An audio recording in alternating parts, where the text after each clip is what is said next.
The door closes with a soft, well-fitted click, and you are on the wrong side of it. That is the whole story, really. Everything else tonight is only the long, patient unfolding of that one small sound.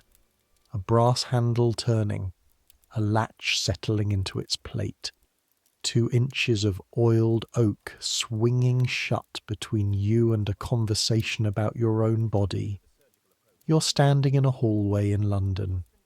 The year for the moment is 1865, though we will travel. The hallway smells of beeswax polish, and underneath it, very faintly, of carbolic soap, because this is a doctor's house, and doctors' houses are cleaned the way churches are cleaned, as an act of faith. There is an umbrella stand with a dented brass lip. There is a long case clock whose tick is so slow and so heavy that it seems to be counting something larger than seconds. There is a row of hats on pegs, and one of the hats is your husband's, because your husband is on the other side of that door, sitting in a leather chair, being told things about you. You can hear the voices, but not the words. A low murmur, back and forth, unhurried. 2 men, speaking calmly, at the pace of men who have never once in their lives been interrupted. Now and then the murmur pauses, and you hear the small clink of a decanter stopper, because serious conversations in 1865 are lubricated, and then the murmur resumes. Your gloves are damp inside. You've been turning your wedding ring around and around your finger without noticing, and the skin beneath it is warm from the friction. You were examined in that room 40 minutes ago. You answered the doctor's questions in single sentences while he looked mostly at the wall above your head, and then a maid appeared, as if summoned by a bell you never heard, and you were shown out gently, kindly, completely, and the door did the thing that doors in this story always do. It closed, and you were on the wrong side of it. Picture that hallway. Now stretch it. Make it 40 years long, from the 1850s to the 1890s. Line it with every kind of door. Mahogany doors in Harley Street, painted pine doors in Manchester, curtained doorways in mining villages where the doctor comes on horseback, and behind every single one of them put the same conversation.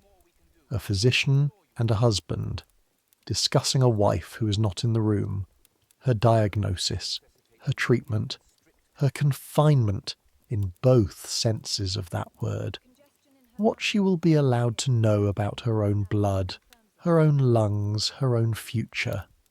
Add the scratch of a steel pen writing her illness in Latin so that she cannot read it. Add a bill made out to the husband because, legally speaking, the patient, the actual woman with the actual body, cannot even owe money. That is Victorian medicine, seen from the hallway. It was brilliant, and it was earnest, and it saved lives, and it was built, floor to rafters, on the assumption that information about a woman was a substance to be handed to the man who kept her. We're going back there tonight. Not to gawk at villains, because tonight, and I want to say this early, there are almost no villains. That is what makes it worth staying awake for, or falling asleep to, whichever you came for. The men in this story believed they were kind. Most of them were kind by every measure they had been given. They were kind the way a locked garden is kind to the things planted in it. We're going to walk through the whole house of that kindness, room by room, and we're going to stand at the doors and listen, and we are not going to shout, because shouting is not what this channel does at 1 a.m. We're going to keep our voice down. Some kinds of fury are quietest. So, I make these history stories, and I genuinely still have no idea whether anyone sleeps to them, or whether you're all lying there in the dark, perfectly awake, waiting to hear what a physician wrote in Latin at the bottom of a prescription, so that the woman taking the medicine could never read what it was for.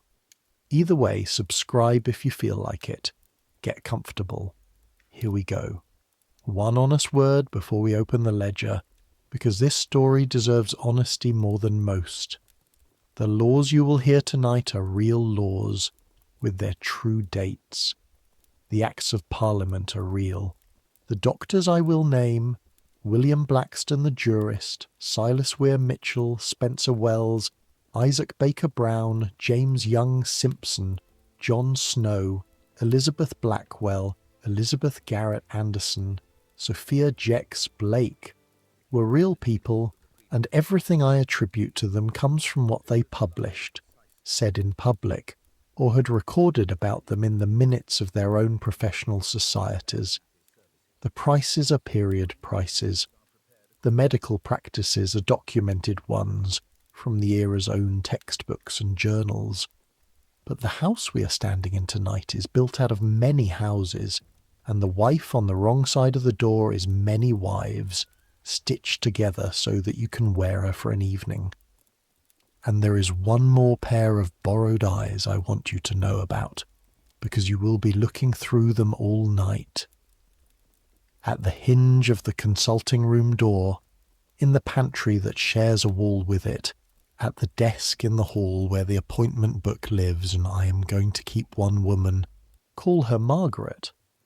She's the doctor's own wife, and she keeps his book and sends his bills and shows his patients in and out, and over 40 years she hears everything that comes through that crack of light between door and frame. Women like Margaret existed in their thousands. Wives, dispensing assistants, housekeepers, nurses, and they left almost no names behind, which is exactly why I am lending you her eyes instead of pretending to quote her. The rooms are real. The dates are real. The eyes are borrowed. I will always tell you which is which, all the way to the end. And here is the contract for tonight, stated plainly so you can hold me to it. Everything a doctor tells a husband in this story, and everything he withholds from a wife, is drawn from documented practice, from the era's own medical literature, its own court records, its own debates with itself. Where something is a legend, or disputed, or a modern myth wearing Victorian clothes, I will stop and say so out loud. There is at least one famous myth we will have to deal with directly. You will know it when we get there. Begin then where the law begins. Because before any doctor ever closed a door on a wife, the law had already closed it for him. It is a January morning, 1861, and you are Mrs. Everleigh, and you are cold in a warm room. The fire in the doctor's waiting room is banked high, actual coal, generous, crackling and shifting behind a polished fender, and still your hands will not warm up. You've been awake since 5. You dressed in the dark so as not to wake your husband, buttoned 18 buttons by feel, and you have eaten nothing, because you did not want your stomach making noises in front of the doctor. The waiting room smells of coal smoke and leather, and a bowl of dried lavender that has long since given up most of its scent, keeping only a ghost of it, the way a room keeps the ghost of an argument. Somewhere below your feet, in the basement kitchen, a kettle is being filled. You can hear the pipe knock. On the wall opposite you hangs an engraving of some Scottish loch hung slightly too high at the eye level of a standing man. You have found a lump. You're 34 years old, and 3 weeks ago, washing, your fingers stopped at a place they had passed 1,000 times, and everything since that moment has happened at the wrong speed, too fast and too slow at once. You told your husband on a Tuesday in the dark because the dark made it possible. He was kind. Remember that word. We are going to be handling it all night, turning it over, checking its weight. He was kind, and he said he would arrange everything. And he did. And that is why you are here, in the good waiting room of a good physician, watching your own breath tremble a fern of steam onto the cold window glass, while your husband sits beside you, reading a newspaper he is not reading. His thumb has been on the same corner of the same page for 10 minutes. He is frightened too. That is the terrible tenderness at the bottom of this whole system. He is frightened too, and everyone in this house believes that his fear is the one that must be managed. The examination, when it comes, is brief and correct.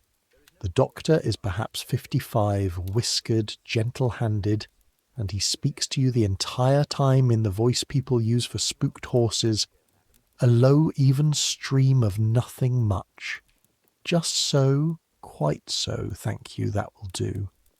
And he asks you 11 questions and you answer them, and then it is over, and the maid materializes, and you're returned to the waiting room like a book being reshelved, and your husband is invited through, alone, and the door, you know what the door does. And now, while Mrs. Everleigh sits in the waiting room with her cold hands, let me tell you what the law believes is happening in that house, because the law has an opinion. The law always has an opinion. In 1765, almost a century before this January morning, a jurist named William Blackstone published the first volume of his commentaries on the laws of England, which became the most influential summary of English law ever printed, the book that judges reached for, the book that crossed the ocean and shaped America too.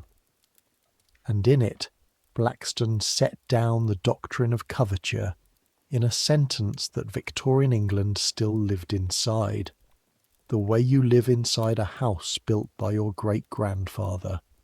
By marriage, he wrote, the husband and wife are one person in law, one person. The very being or legal existence of the woman, he explained, is suspended during the marriage. Suspended, that lovely, frictionless word, or at least incorporated and consolidated into that of the husband, under whose wing, protection, and cover she performs everything. Under whose wing? The law itself reaches for the language of a bird settling over something small. And when I say one person in law, I need you to understand what that meant in practice in 1861, because it was not a metaphor. A married woman in England could not in general own property in her own name. What was hers became his on the wedding day. Her wages, her inheritance, the coins in her glove. She could not sign a binding contract by herself. She could not sue, or be sued alone.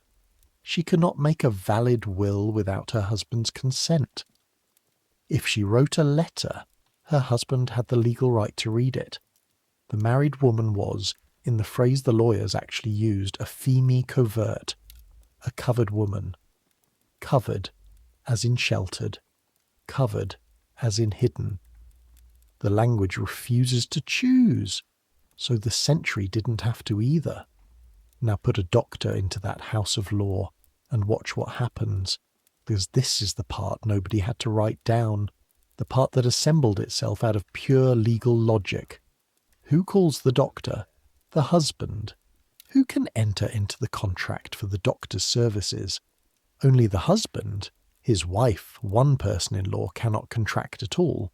Whose name goes into the ledger? His. Who receives the bill?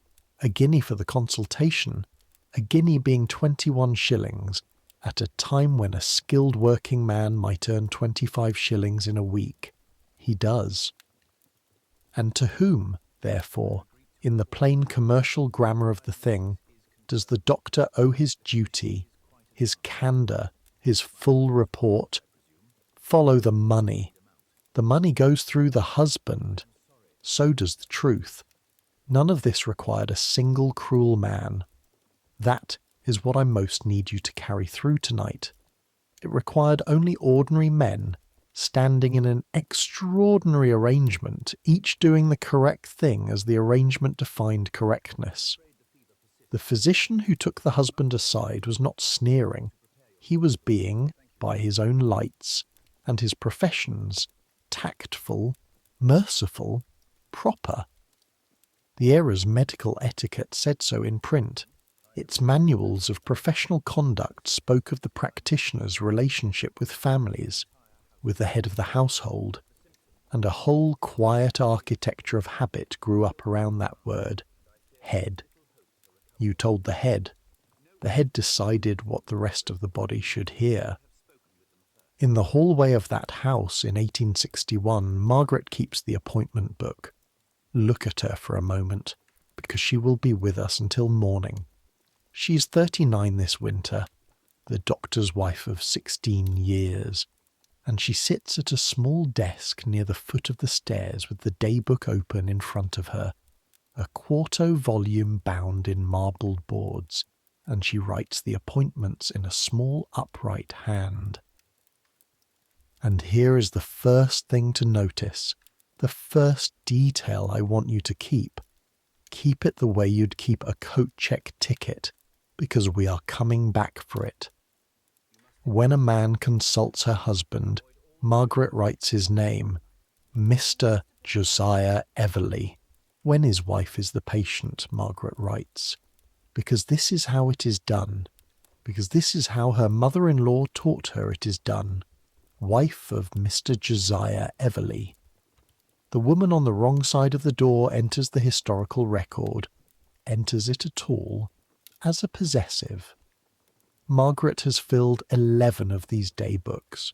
Somewhere in their pages are more than 2,000 human beings recorded as wife of, and if you ask Margaret to tell you their Christian names, she could do it for nearly everyone, because Margaret is the one who takes their coats and warms their hands, and hears what they say when the maid has gone. But the book does not ask her, so the book will never know. She keeps other things too, Margaret. She keeps the key to the poisons cabinet, a shallow glazed case in the corner of the consulting room where the serious bottles live. Laudanum, strychnine in its paper, a squat green glass bottle of chloroform with a ground stopper, and a heavy little jar, blue glass, unlabelled except for a paper collar written in her husband's hand in Latin. She polishes the brass plate on the front door every Saturday, J. Alderton, physician, working the paste into the engraved letters with a cloth wrapped over one finger, and she has done it so many 100 times that she could draw the letter forms from memory, the serifs, the full stop after physician, the small dent near the lower screw where a delivery boy struck it with a barrow in 1853. Remember the plate. Remember the green bottle and the blue jar. Remember the Latin. Everything in this house will speak again before the night is over. And Margaret hears the hinge. The consulting room door is a good door, but the house settled on its foundations in the wet autumn of 1849, and the frame sits a bare 1/8 of an inch out of true, and so when the door is closed there is a seam of yellow lamplight down the hinge side, thin as a pressed straw, and sound comes through it. Not eavesdropping. Margaret would be wounded by the word. She is simply a woman who works within 4 feet of a gap, 5.5 days a week, for decades.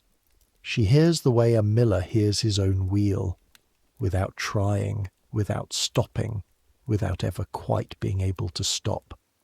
So she hears what Dr. Alderton tells Mr. Everley on that January morning in 1861, with Mrs. Everley's cold hands folded in the next room. She hears the fire snap. She hears the decanter. She hears her husband's voice descend into its lower register, the one he keeps for weather that cannot be changed, and she hears the words "a tumour of the breast," and she hears Mr. Everley say something short that cracks in the middle, and then a silence with the clock inside it, and then her husband again, even, kindly, laying the whole thing out. What may be hoped, what may not. The name of a surgeon in Savile Row, if a surgeon should ever be wanted. And then the sentence Margaret has heard, in one form or another, 100 times through that seam of light. the load-bearing sentence of the entire era, spoken with no more weight than a man asking for the salt. I see no reason to distress Mrs. Everleigh with any of this at present, and Mr. Everleigh, frightened, decent, 36 years old, holding his hat brim in both hands like the rail of a ship, says, quite, says, thank you, says, God help him, whatever you think best, whatever you think best. 4 words, and the door of that sentence closes more quietly than any oak. What Mrs. Everleigh herself is told 10 minutes later, with her husband standing behind her chair, and the doctor before the fire with his hands clasped at his back, is this: that she has a small obstruction of the glands, that such things are common in mothers, that she is to keep the part warm, avoid agitation of the nerves and novel reading late at night, take the tonic that will be sent round, and return in 2 months. The word tumour is not said to her. It has already been said twice this morning in this house, but not to her, and it never will be, not in this room. If she ever hears it at all, it will be much later and much worse. From a surgeon, past midnight, in her own bedroom that smells of candle smoke and fear. The tonic arrives the next day, a 1 6 wrapped in white paper, sealed with wax, her husband's name on the label, and the direction on the prescription, the part that says what it is and what it is for, written in Latin abbreviations that were, for a physician of that generation, professional propriety itself, a language fitted to the trade, and fitted too, like it or not, to the keeping of the Trades Council. Mrs. Everleigh takes it 3 times a day with complete faithfulness. It is mostly iron, bitter orange, and water. She thanks her husband for arranging everything. He holds her, that night, so carefully, and does not sleep, and cannot say why, and she feels him not sleeping, and does not ask why, and that 2 people lying awake back to back, each protecting the other from a truth only one of them has. That is what the arrangement called peace. If you want to know how ordinary this was, you do not have to take my word or Margaret's borrowed eyes for it. The era wrote it down itself in its own admiring voice. Victorian medical etiquette, the printed codes, the addresses to students, the obituaries that listed a man's virtues, praised above almost everything a quality they called discretion, and its great teaching hospitals turned out generations of men trained to see the management of truth as part of therapeutics, like diet, like air. Thomas Percival's Medical Ethics, the founding text of the whole genre, published in 1803 and quoted for a century, had counselled exactly this flexible economy, that a patient's, and especially a family's, hope was a medicine, and that the physician should be, in Percival's own phrase, the minister of hope and comfort to the sick, and a minister, note, decides what the congregation can bear. By mid-century the lesson had settled into reflex.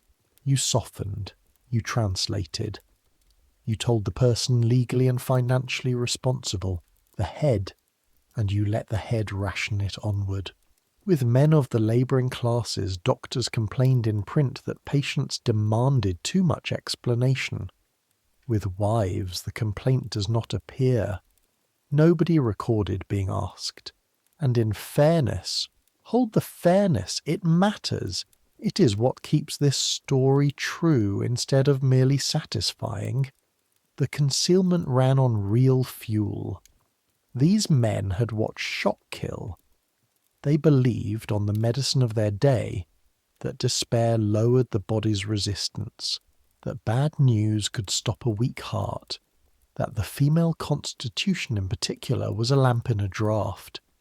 They were wrong in the ways they were wrong, and right in the ways they were right, and they were sincere. When Dr. Alderton says I see no reason to distress Mrs. Everleigh, He is not smirking behind his whiskers.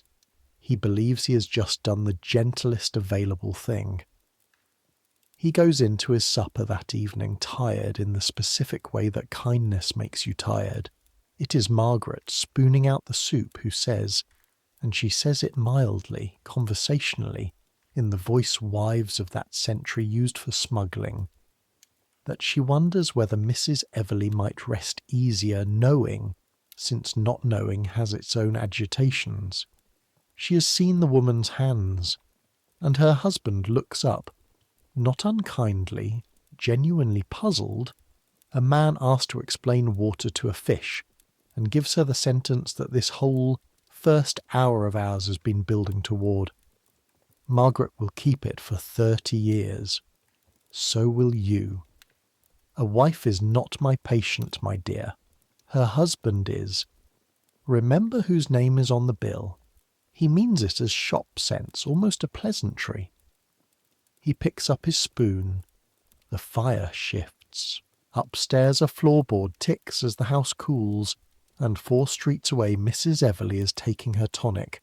1, 2, 3 swallows, iron and orange and water, faithful as a nun at her office, and the clock in the hall counts its heavy seconds, and the daybook lies shut on the desk with its 2,000 wives filed under their husbands' names. That is the room the law built. Now watch what medicine grew inside it. Because a system like that, truth flowing to one chair and never the other, does not stay still. Systems never do. Give it a generation and it stops being a habit and becomes a science. It develops theories about why the person on the wrong side of the door cannot bear knowledge, journals to refine the theories, treatments that follow from them with perfect logic. If a woman must not be told about her body, then a woman anxious about her body is displaying a symptom. If her questions are symptoms, the cure is not answers. The cure is rest. Enforced, total, supervised rest. And the century built exactly that, and called it the kindest thing it had ever done for women, and we are going there now, 16 years forward, into a bedroom with the curtains half drawn. It is October of 1877, and you are Louisa Cole, and you've been in bed by medical instruction for 5 weeks. You're 28. You can hear the house going on without you the way a dropped swimmer hears the ship. Your 2 children's feet on the nursery floor above, quick then stopped. A door, the cook's voice rising faintly up the back stairs, the coal scuttles clatter, the afternoon post rattling the letter flap. None of it is yours to answer. The room smells of milk, that first, always, warm, sweetish milk, because you're on a milk diet and a tray comes every 2 hours. And under the milk, lavender water, and under that, the flat mineral smell of a room whose window is opened 1 hour a day by somebody else's judgment. Your hairbrush is on the washstand, out of reach. This is not carelessness. Reaching is exertion. Your books have been removed. Your work basket has been removed. Needles agitate. Letters are read to you, selected first. When you asked in the 3rd week, quite quietly, what precisely is wrong with me, the nurse smoothed your blanket in the way one smooths a tablecloth after a spill, and said that the doctor was very pleased with your progress. You have a word for what is wrong with you, because everyone in your life has been given it, and it has trickled down to you through the floorboards, the way you now receive all your information. The word is nerves. Your husband has a longer word, which he received directly, man to man, across a desk. Hysteria. He also received, you do not know this, you will never know this, a full half-hour of explanation, sympathetic, learned, detailed, with a diagram of the female nervous economy and its peculiar susceptibilities. and he took it all in with the grave attention of a man being briefed on a machine he owns that has begun making a noise. And when I say hysteria, I need you to understand what that word meant in a consulting room in 1877, because it did not mean what it means when someone flings it across an argument today. It was a genuine, respectable, universally taught diagnosis from hystera, the Greek for womb, a name the profession kept even after it stopped believing the organ wandered, and by the 1870s it had become the great catch basin of Victorian medicine, the drawer into which a physician could file nearly anything a woman did or felt that troubled the household. Weeping, not weeping, exhaustion, restlessness, fainting, refusing food, wanting too much food, reading too much, headaches, backaches, palpitations, irregularities of every kind, unaccountable sadness, unaccountable ambition. A related fashionable label, neurasthenia, nerve weakness, had been popularized in 1869 by the American physician George Beard, and between them the two words could catch every woman alive at some hour of her life. That was not a flaw in the design. A drawer that everything fits is exactly what a system reaches for when what it needs is somewhere to put things. The treatment you are lying inside, Louisa, is the newest and most admired thing in nervous medicine, and it has crossed the Atlantic to reach you. It is called the Rest Cure, and it was built by a real man whose name you should know, Silas Weir Mitchell of Philadelphia, a nerve doctor of genuine brilliance, a pioneer of the study of nerve wounds in the American Civil War, a man who did lasting good in that field, which is precisely why his authority carried so far.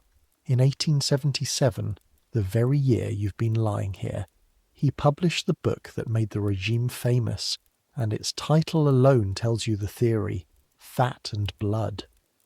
The nervous woman, went the doctrine, was depleted, thin blood, spent nerve force, and so you would rebuild her as you would fatten stock or mend a bankrupt account.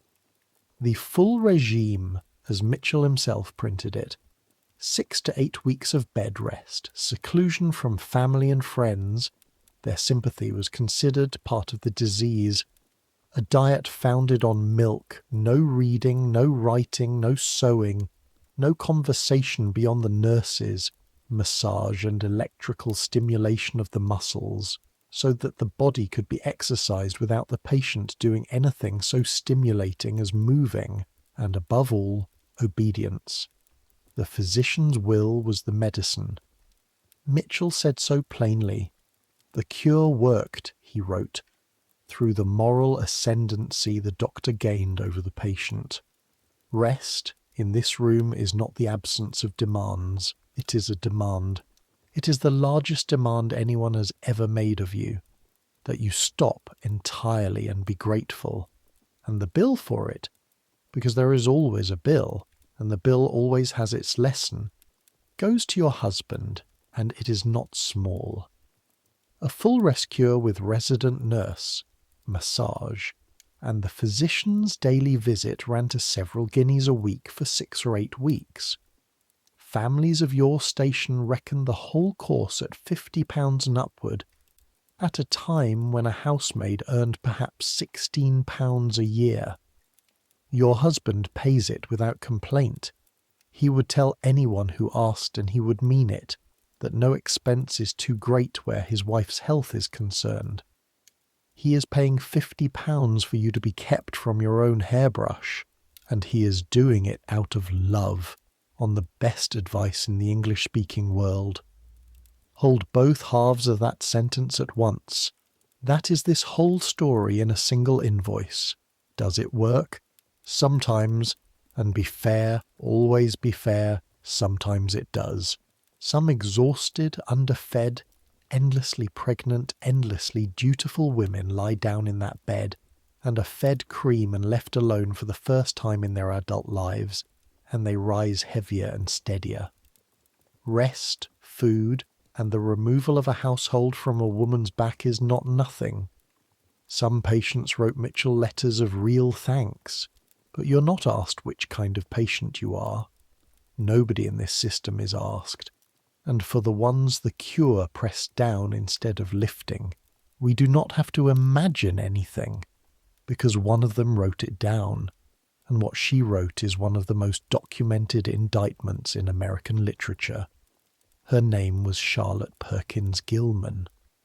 In 1887, 10 years after your October, Louisa, she went to Weir Mitchell himself in Philadelphia, went in person, aged 26, carrying a written history of her own case, which he, by her account, dismissed as evidence of self-conceit.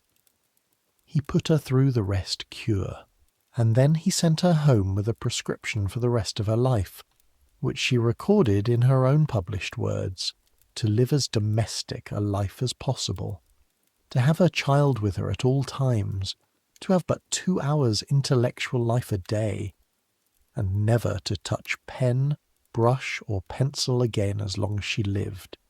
She obeyed him, she wrote, for some 3 months, and came, in her own phrase, so near the borderline of utter mental ruin that she could see over. She saved herself by disobeying, by picking the pen back up. In 1892 she published a short story called The Yellow Wallpaper, about a wife prescribed rest by a physician husband who loves her and calls her little goose, confined to a room with yellow wallpaper, forbidden to write until the wallpaper begins to move.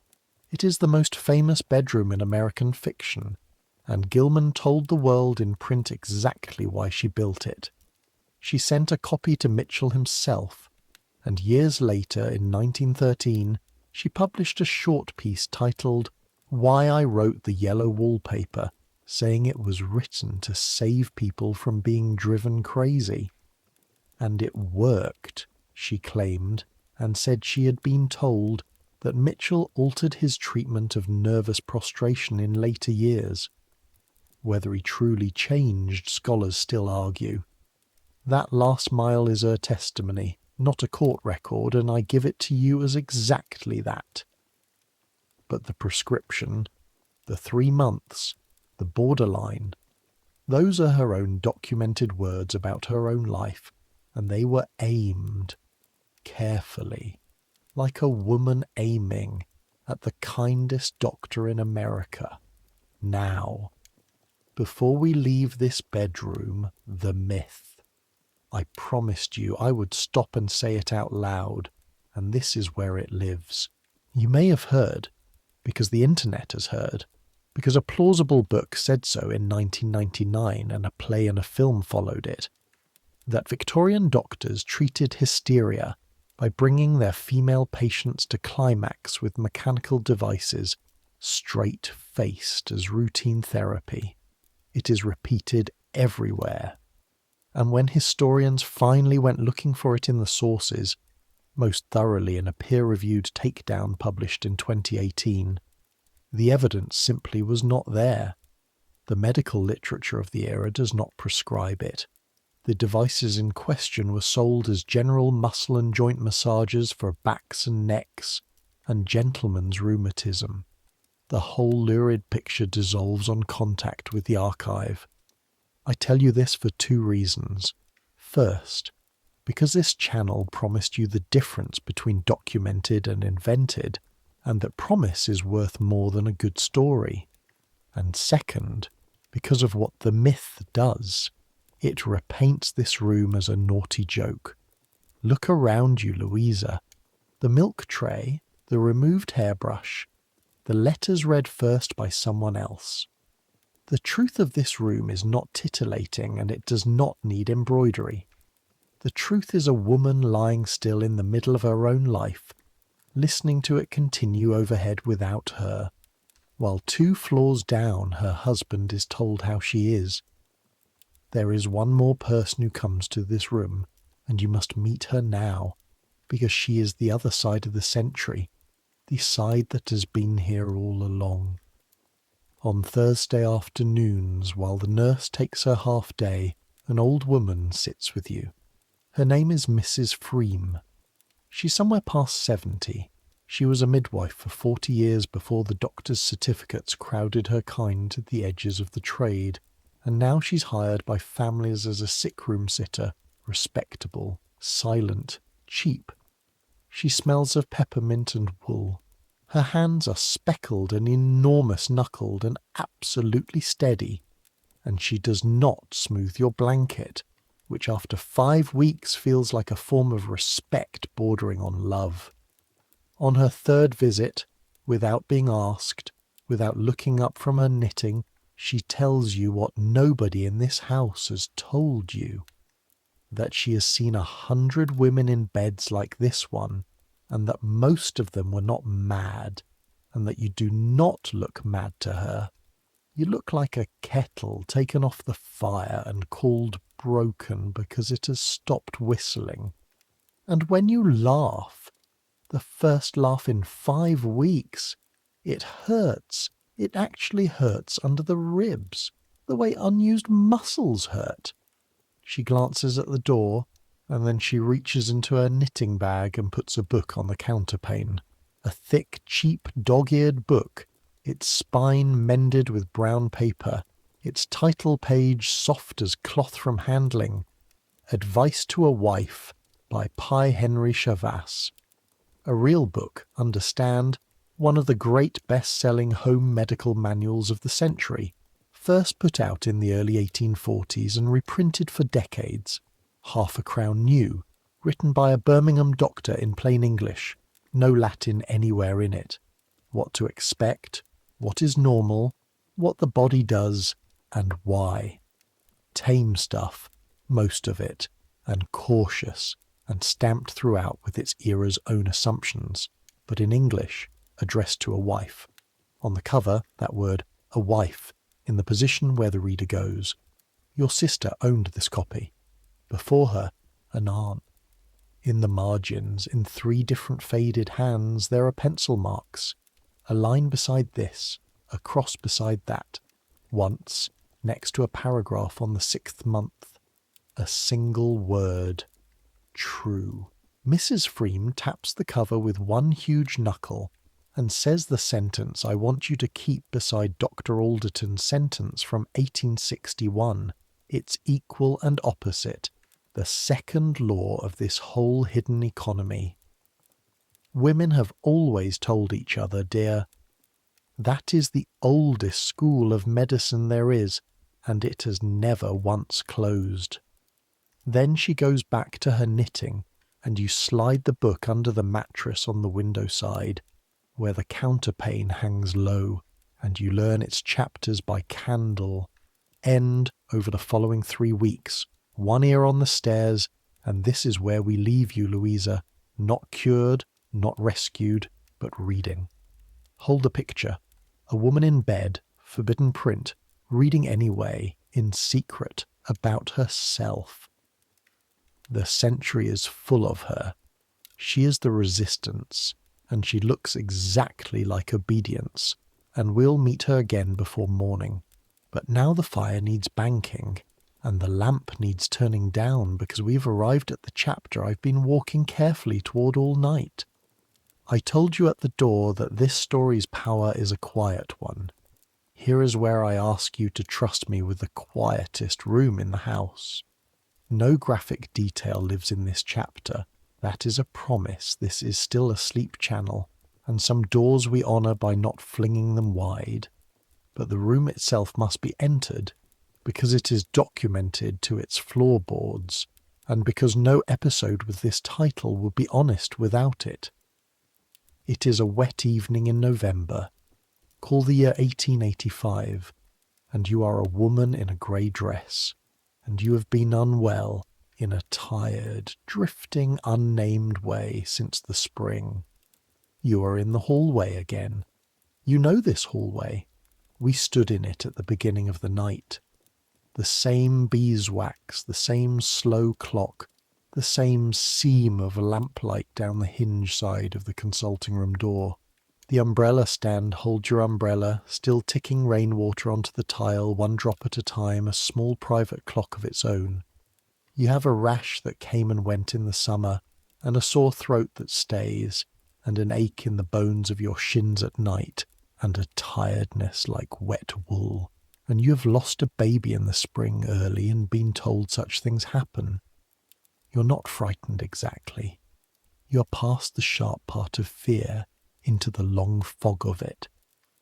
Mostly what you feel standing on the tile listening to your umbrella drip is the sense that everyone around you, your husband, your doctor, your husband's mother, has begun handling you gently, the way people handle a parcel they know the contents of. They do know the contents. That is this chapter. Your husband came to this house alone in March. You believe he came about his own health, a heaviness, a run-down feeling, and that is, in its way, true.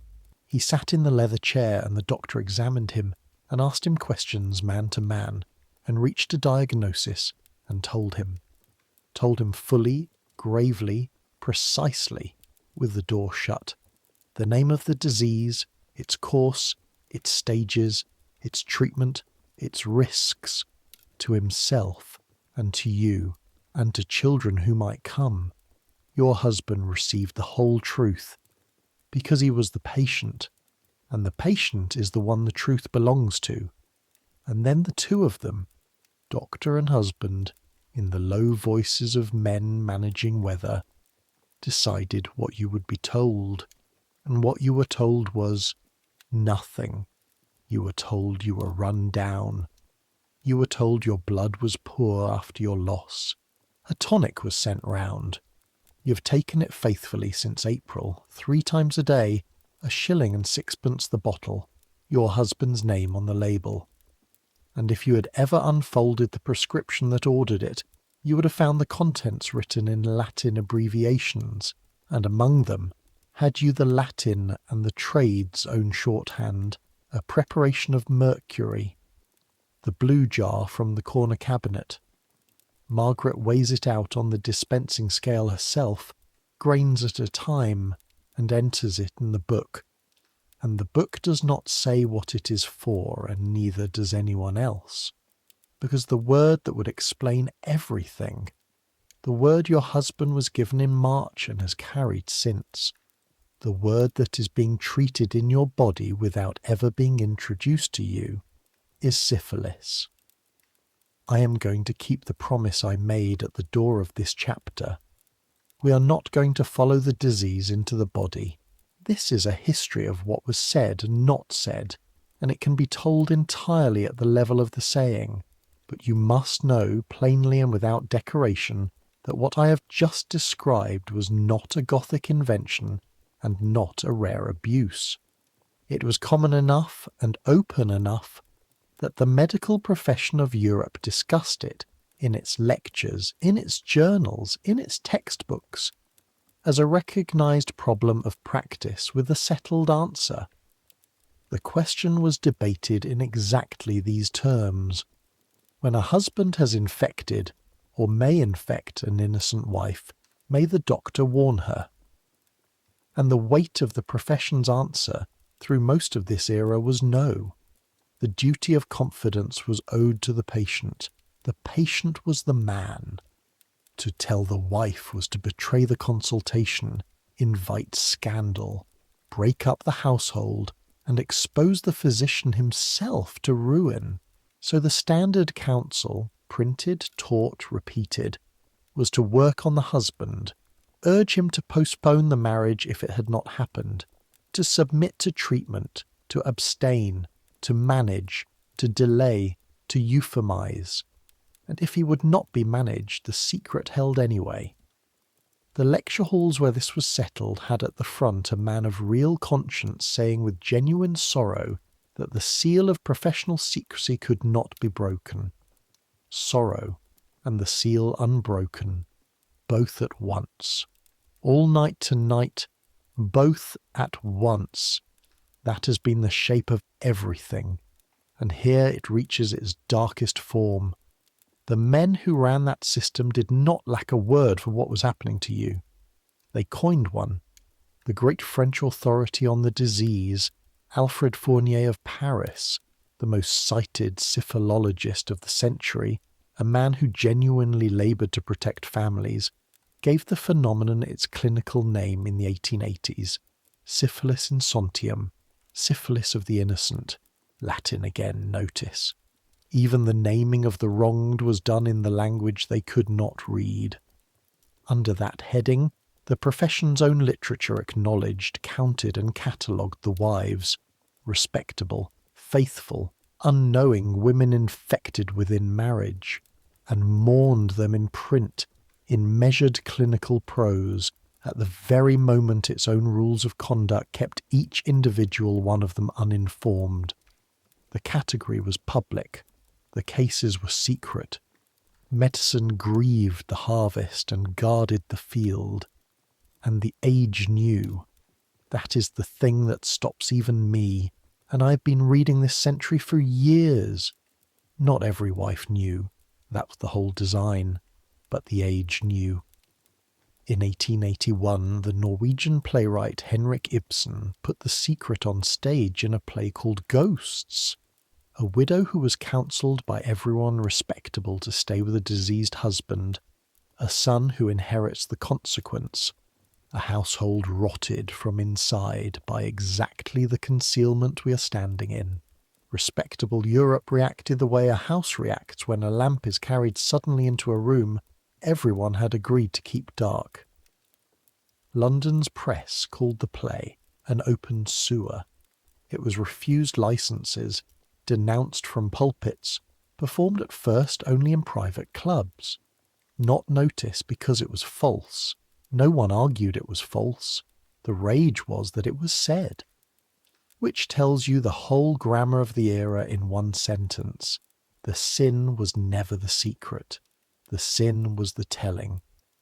There is one more documented frame around this room, and then we'll let the lamp down and sit with it quietly for a moment, because it completes the picture with the state's own signature.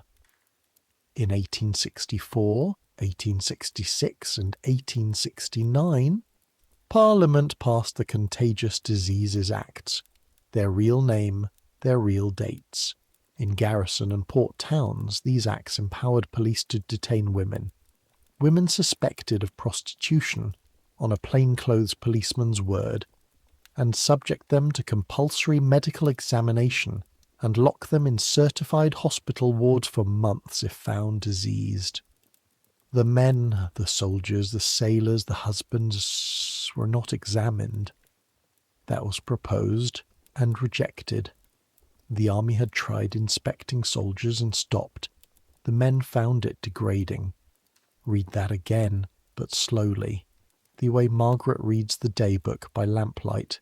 This state, faced with the disease that plainly travelled between men and women, built its entire apparatus of inspection, detention, and record on one sex, and exempted the other because inspection was degrading to men. A wife could be infected in law-abiding silence at home, while the state jailed women by the hundred in her name. It took a national campaign led by a Liverpool woman named Josephine Butler, respectable, devout, unstoppable, standing on public platforms to talk about the thing no lady was permitted to name, taking mud and worse for it. 16 years of that before the acts were suspended in 1883 and finally repealed in 1886, the year after the wet November evening where your umbrella is still dripping in the stand. So there you stand, on the tile, in the grey dress. The seam of light is 4 feet away. Behind it this evening your husband and your doctor are speaking in the low register again. A review, a renewal of the prescription, an adjustment of grains, and every word of it is about you, and none of it will reach you, and I will not invent a rescue, because the record does not offer me one to lend you. What the record offers is this, and I will give it to you exactly, the tonic, faithfully taken. The years, variable, for some women long and almost ordinary, the disease latent and quiet for decades, for some not. The losses in the spring, sometimes repeated, entered in family Bibles with dates and no causes. The gentleness of everyone around you, that terrible ambient gentleness of people being kind inside a lie. And on the far side of the century, the accounting, when the 20th century finally opened the books, when campaigners at last said the word aloud in public and royal commissions sat and counted, the figures for infected wives and blighted children were of a size that no one who had defended the silence cared to stand beside in print. The system had called itself mercy for 50 years. The arithmetic, when it finally surfaced, did not look like mercy. It looked like a bill that had been quietly forwarded decade after decade to the one person in the house who was never allowed to see it. Margaret at her desk hears the consultation end. Chairs, the decanter stopper, the brass handle. She's heard perhaps 40 of these particular conversations across the years, and she can tell them from all the others without a single clear word, the way you can tell a funeral bell from a wedding bell in the same church tower, something in the spacing. She stands, as she always stands, to show the couple out. And here is the moment I've been keeping her for, the reason the composite witness earns her place in this story. As she hands you your umbrella, your glove touches the back of her hand, cold from the hall, and you say, because the silence in this house has a weight, and someone must say something under it, "Thank you, you're always so kind." And Margaret, who knows what is in the blue jar, and what is on the prescription, and what was said in March, and what the rules are, and what a house is built on, the good house with the good plate polished every Saturday. Margaret says, "Not at all," and opens the front door, and the wet street takes you. She stands a moment with her hand on the latch after the door is shut. The hall smells of your wet umbrella, of beeswax, of coal. The clock counts. Behind her, through the seam of light, she can hear her husband washing his hands, a soft, thorough, endless sound, water and porcelain, a man rinsing something that does not rinse. That is the darkest room, and we are through it now. Breathe. Feel the bed under you, wherever you are in your century, with its lamps that answer to you and its questions asked directly to your face. The house we're walking through tonight is old, and it is closed, and everyone in it has been gone a long, long time. Nothing in it can reach you where you lie. From here on the story turns, first toward an ordinary bedroom on an ordinary morning where something merciful actually happens, and then, at the end of the night, toward the people who finally took the door off its hinges. The fury has crested. What remains is the long, slow arriving of the light. It is a little past 6 on a July morning. The year is 1859, and you are 26 years old, and you've been in labour since midnight, and the sparrows have started under the eaves. The room is your own bedroom, because that is where birth happens in this century, at home, among your own things, which is a mercy with teeth in it. Your own wallpaper to stare at, your own washstand, and your own everyday life standing all around you watching. The blinds are half down. There is a fire lit even in July because the books say a birthroom must be warm, and so the room smells of coal and clean linen and sweat, and the lavender water your mother keeps touching to your temples, and the heat sits on you like a second blanket you cannot kick off. Between pains the world is strangely sharp. You can hear a cart in the street, the chink of the milk cans, a blackbird now against the sparrows, your own heart. Then the wave gathers again, away at the horizon of your back and rolls in, and there is nothing in the room but it. You are attended. Attended is the word the century uses, and tonight it is accurate and almost tender.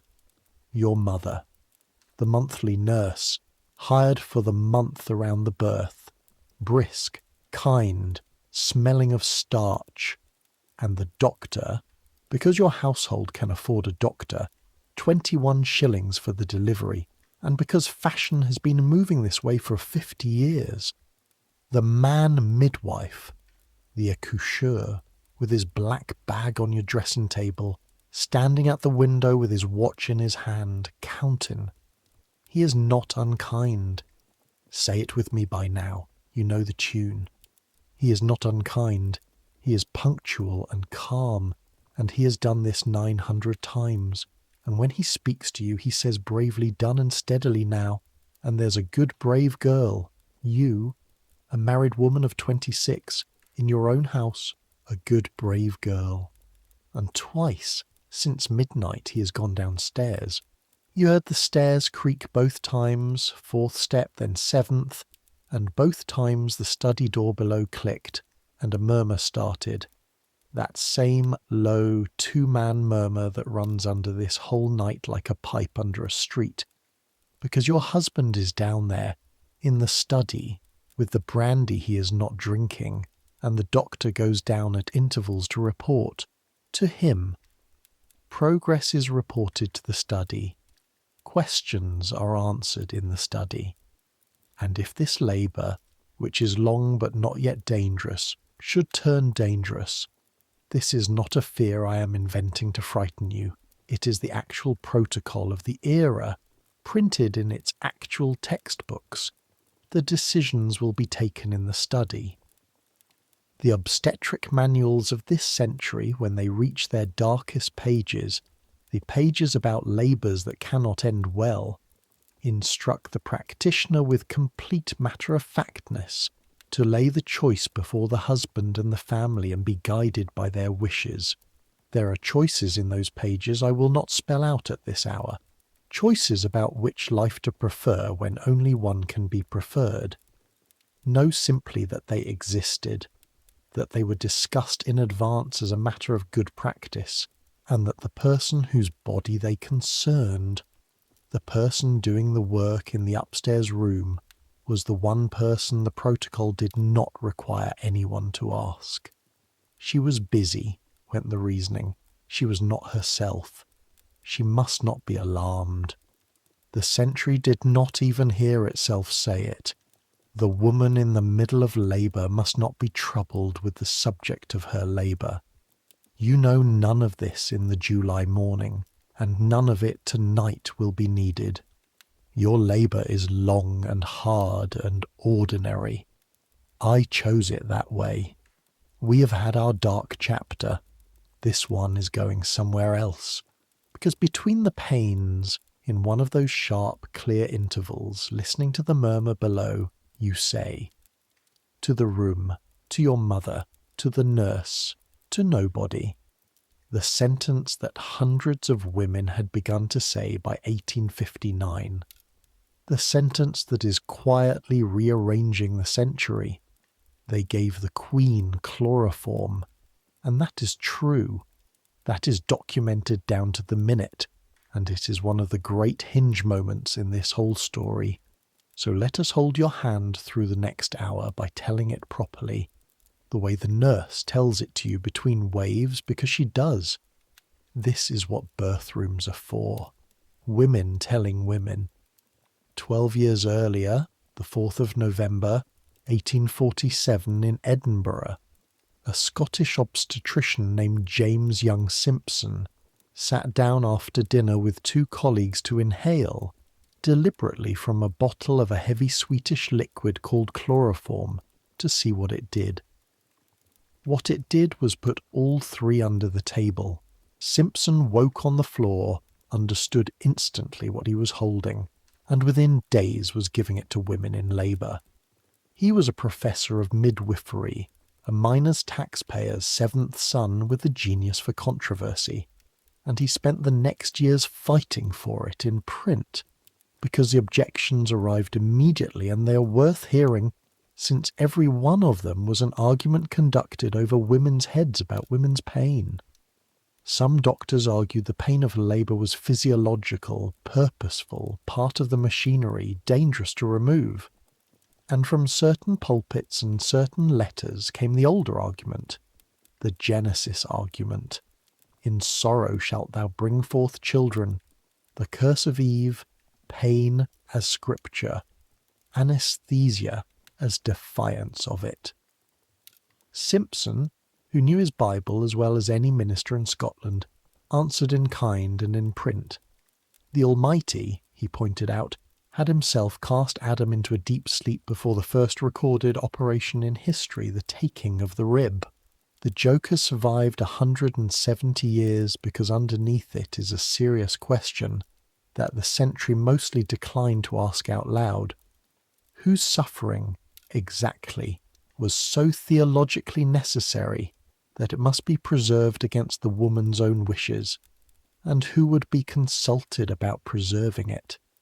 There was real risk too. Be fair, always be fair. In January 1848, a 15-year-old girl in the north of England, Hannah Greener, died under chloroform during a minor operation on her toe. The first recorded chloroform death in the world. And the profession's caution after that was not superstition, it was arithmetic with a name attached. Chloroform was powerful and imperfectly understood, and the men who hesitated over it were, many of them, doing honest medicine. But notice, because by now you have the eye for it, the debate about whether labouring women should have relief, the scientific debate, the theological debate, the professional debate, was held entirely among men.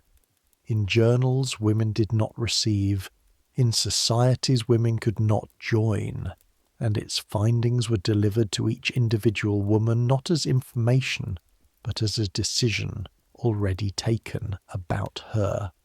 And then the state of the question changed in 53 minutes, because the most powerful woman on earth took a decision about her own body. On the 7th of April, 1853, at Buckingham Palace, Queen Victoria went into labour with her 8th child, Prince Leopold. In attendance was a quiet, teetotal London physician named John Snow. Remember his name from the year after, 1854, when he traced cholera to a water pump in Soho and helped found modern epidemiology. The man was collecting immortalities the way other men collect snuff boxes. Snow folded a handkerchief, dropped chloroform onto it, measured, careful, about 15 minims at a time, a minim being a 60th of a fluid drachm. He did not put her fully under, only dulled the crest of each pain, and held it for her, on and off, for 53 minutes. The Queen recorded her verdict in her own journal, in her own hand, and the words are documented and worth saying slowly in a sleep story, because they may be the most restful sentence in this entire episode. That blessed chloroform, she wrote, soothing, quieting, and delightful beyond measure. Soothing, quieting, and delightful beyond measure. The head of the Church of England, the mother of the nation, the one wife in the realm whose household account answered to no husband, had taken the relief and blessed it in writing. The Lancet grumbled, anonymously and carefully, because one did not lightly rebuke the palace, that the risk had been unwise. It did not matter. She did it again for Princess Beatrice in 1857, and across the country, in exactly the bedrooms like yours, the sentence began to be said between pains. They gave the Queen chloroform. It was not a medical argument. It was better than a medical argument. It was permission, woman to woman, from the only woman whose permission the whole century could hear. So when the doctor comes back up your stairs in the July morning, 4th step, 7th step, the nurse meets his eye, and your mother, who has not asked a question of a professional man in her entire life, stands up straighter, and you, between waves, with your hair stuck to your face, say it to him directly. I should like the chloroform. And here the era shows itself one more time, gently, almost apologetically, because this is the mercy chapter, and even its mercies wear the household livery. The doctor hesitates and says that he has no objection. If Mr., and the name he says is your husband's name, and the sentence finishes downstairs. One more descent of the stairs, one more murmur through the floor. It is short. Your husband, to his lasting credit, and he is far from alone in this, says for God's sake, yes, whatever she asks. The study door is open. You hear it yourself, the first sentence of this whole night to come through a door instead of being stopped by one. And the doctor comes up with the little green glass bottle from his bag and folds his handkerchief the way Snow folded it for the Queen, à la reine. That was actually what they called the method, chloroform in the Queen's fashion. And the next wave gathers at the horizon of your back and rolls in and softens, blurs at the crest. Still there, still work, but the teeth of it wrapped in wool. The wallpaper stops mattering, the sparrows come back into hearing, and at 20 minutes past 9, on an ordinary July morning, in an ordinary house, with the blinds half down and the fire ticking, your daughter is born, pink and furious, into a room of women and one tired, courteous man, and every clock in this story stops for a moment, because they do stop for this, even in this century, even in this house. Birth stopped the clocks of every century, and it is the one bell in the whole town that rings for everyone. Your mother is crying. The nurse is not crying. The nurse has seen 400 of these. The nurse is doing sums about hot water, but she puts your daughter on your chest with a gentleness that is its own kind of crying. The doctor at the window writes the time in his pocketbook. Downstairs, your husband has knocked over the untouched brandy and is taking the stairs 3 at a time. Her weight on your chest is 7 pounds and some ounces of the only fact in this episode that no one can file under someone else's name. Let the room be quiet a while. Even the narrator can sit down for a minute. The fire ticks. The milk cans have gone up the street. Somewhere below, doors are opening all through the house, all the doors propped wide for the doctor's basins and the nurse's linen.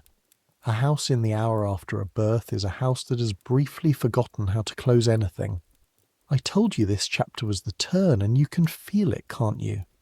The story has begun, very slowly, to open. A queen asked, and was answered. A wife asked, and the asking travelled down one flight of stairs and came back yes. It is not autonomy. The yes still had to change trains at the study. But information is like water, and this century is full of water finding cracks. So now we go to the last dark room. Briefer than the others, I promise, the lamp already half turned up. Because before the light arrives, we must see the place where the question of asking was put most starkly of all. The operating room, and then, I promise you, the women with the brass plates are coming. It is an afternoon in the spring of 1866, and Margaret is 44 now, and she is sorting her husband's post at the hall desk, and there is a pamphlet in it that will cause the loudest meeting in the history of the Obstetrical Society of London. She does not know that yet. It is just post.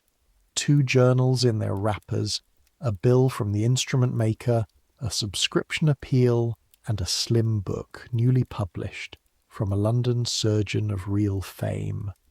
A man who had been, only the year before, President of the Medical Society of London. She sets it on her husband's blotter with the paper knife squared beside it, the way she's set his post for 21 years, and she notices only that the title is long and that it contains the words insanity, epilepsy and hysteria, and the word females. We will come back for that book. Books, in this story, always go off eventually. First you need to understand what surgery had just become, because the room we are entering did not exist when this night began, when Margaret first polished that brass plate in the 1840s.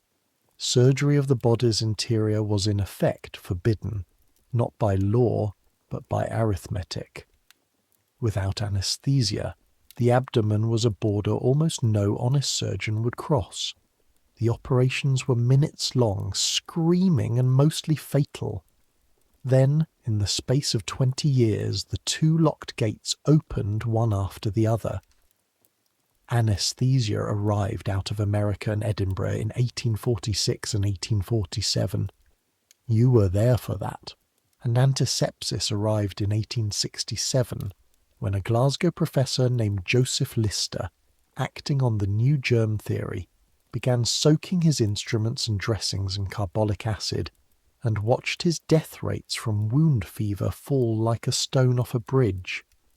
Suddenly the interior of the human body was, for the first time in the history of the species, a place a careful man could go and come back from. And I want you to sit for a second with what that meant, because it is genuinely one of the great mercies ever engineered. And then I want you to watch, with your night-trained eyes, where the new road was driven first. The showpiece operation of the new era, the one that made reputations and filled lecture halls, was the ovariotomy. The removal of ovarian tumours, some of them vast, disabling, deadly things. This was real disease and real rescue. Its greatest practitioner in Britain was Thomas Spencer Wells of the Samaritan Free Hospital in London, a careful statistical publishing man who began his series in 1858, and by the 1880s had performed over 1,000 ovariotomies, printing his results, a mortality near 1 in 3 when he began, near 1 in 10 as his methods matured. Those numbers, in their day, were a triumph, and I will not sneer at them from the comfort of a century that stands on his shoulders. Women who would have died carried on living in their thousands because of that man's hands. But a road, once built, carries whatever traffic arrives, and by the 1870s a different traffic had appeared on it. In 1872, an American surgeon, Robert Batty of Georgia, announced an operation he called, with a straight face, normal ovariotomy. Normal meaning the ovaries removed were healthy. The removal of healthy organs from women as a treatment for conditions of the nerves and mind, for the same drifting catch basin of complaints we filed earlier tonight under that drawer word hysteria. The idea travelled, was taken up, was debated, was performed, not universally, and never without opposition. But for some 20 years it had its schools and its enthusiasts on both sides of the Atlantic before the profession turned on it and buried it with its own hands. And notice what the operation was, at bottom, in the grammar this night has taught you. The body of the wife adjusted to quiet the household's alarm, the consultation held as ever, chiefly in the study, the signature on the consent, where consent was gathered at all, very often the husband's, because that, in the end, is the question this chapter exists to ask, and it is the sharpest question in Victorian medicine, and here is a bedside vignette to carry it in, brief and gentle, and then the paperwork. It is 1878, and you're on the morning of your operation, in a room at a London hospital that smells of carbolic, that sharp tar and clean smell that is the actual perfume of this new age. And your husband has been downstairs since 8, and the surgeon speaks with him there at length, thoroughly. The tumour, the odds, the mortality tables, 1 chance in 10 or so of not coming back, discussed like weather at sea between men standing on the dock. And you, upstairs are told that you will be made to sleep, and that all will be done that skill can do, and you are asked, this is the actual texture of the era's consent when it was at its best, whether you place yourself in the surgeon's hands, place yourself as one places a parcel. You say yes because the pain has been 2 years long and because the men downstairs have already said yes, and the truthful thing, the thing worth falling asleep on, is that the yes downstairs and the yes upstairs were both real and were not the same size, and everyone in the building would have been puzzled to hear it said that they ought to be. Now the pamphlet on the blotter. April the 3rd, 1867, a Wednesday evening, and Margaret's husband comes home late from the Obstetrical Society of London, and she hears the front door and knows from the way his stick goes into the umbrella stand, a fraction hard, a fraction loud, that something has happened. What has happened is this, and every syllable of it is on the record in the Society's own published minutes and in the medical press of that month.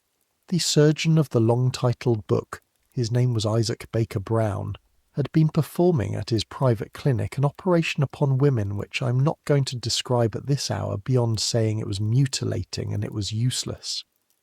The era's own profession said as much, and history has only agreed harder. He claimed it cured the whole catch basin, hysteria, epilepsy, various manias, and the Obstetrical Society that April evening threw him out, expelled him by vote, 194 to 38, in a meeting so loud and so crowded it made the newspapers. But here is the part that belongs to our story, the part I brought you to this Wednesday to hear. Read the charges.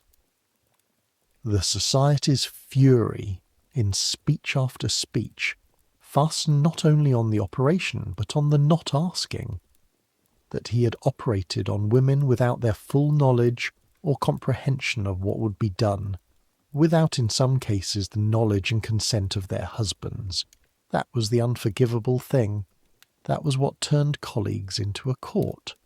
And so the Victorian medical profession, in the very act of policing its own worst edge, genuinely policing it, give the men in that room their due, they ended him professionally in one evening, carved its principle in public where we can still read it. Consent mattered, consent was sacred, and consent belonged to the patient and her husband. Both names, even at its angriest, even at its best, even with its blood up in defence of wronged women, the century could not say the sentence with one name in it.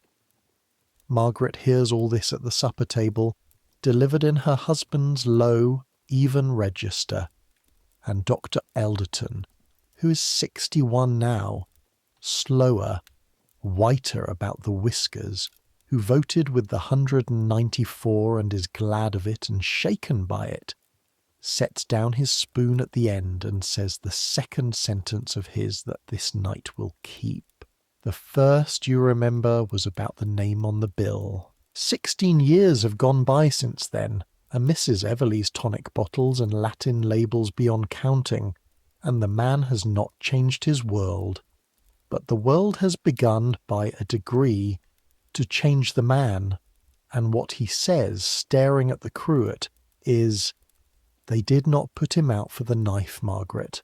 Knives can be argued. They put him out for the not asking."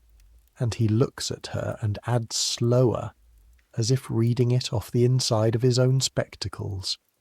"I have been 30 years in practice, and I could not tell you tonight where the asking properly ends.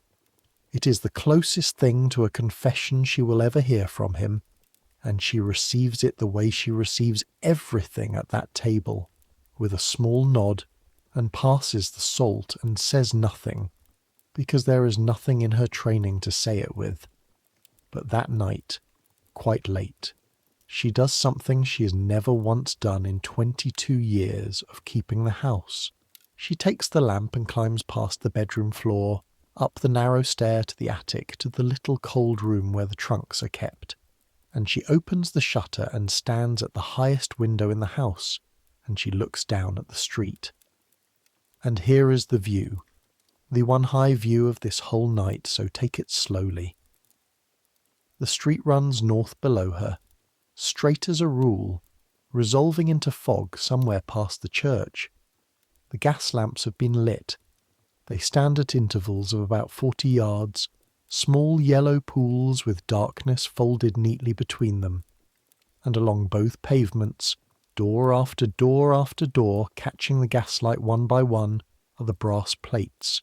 Physician, surgeon, accoucheur, physician. 41 of them, this street and its two ends. She has walked past them for 2 decades and never once seen them from above. From up here the street is a kind of instrument, a long row of polished keys, and behind every plate she knows there is a hallway like hers, and a clock like hers, and a day book like hers with its columns of wife of wife of wife of, and a seam of light down some door where a woman like her stands hearing what she's not in the room for. All over the city, all over the century, she stands there until the cold comes through her shawl, one woman at a high window above the whole apparatus, and she is barely a hinge in it, one hinge in one door in one street. But she is in it. She has been in it all along, and from this height she can finally see the shape of the thing she is in.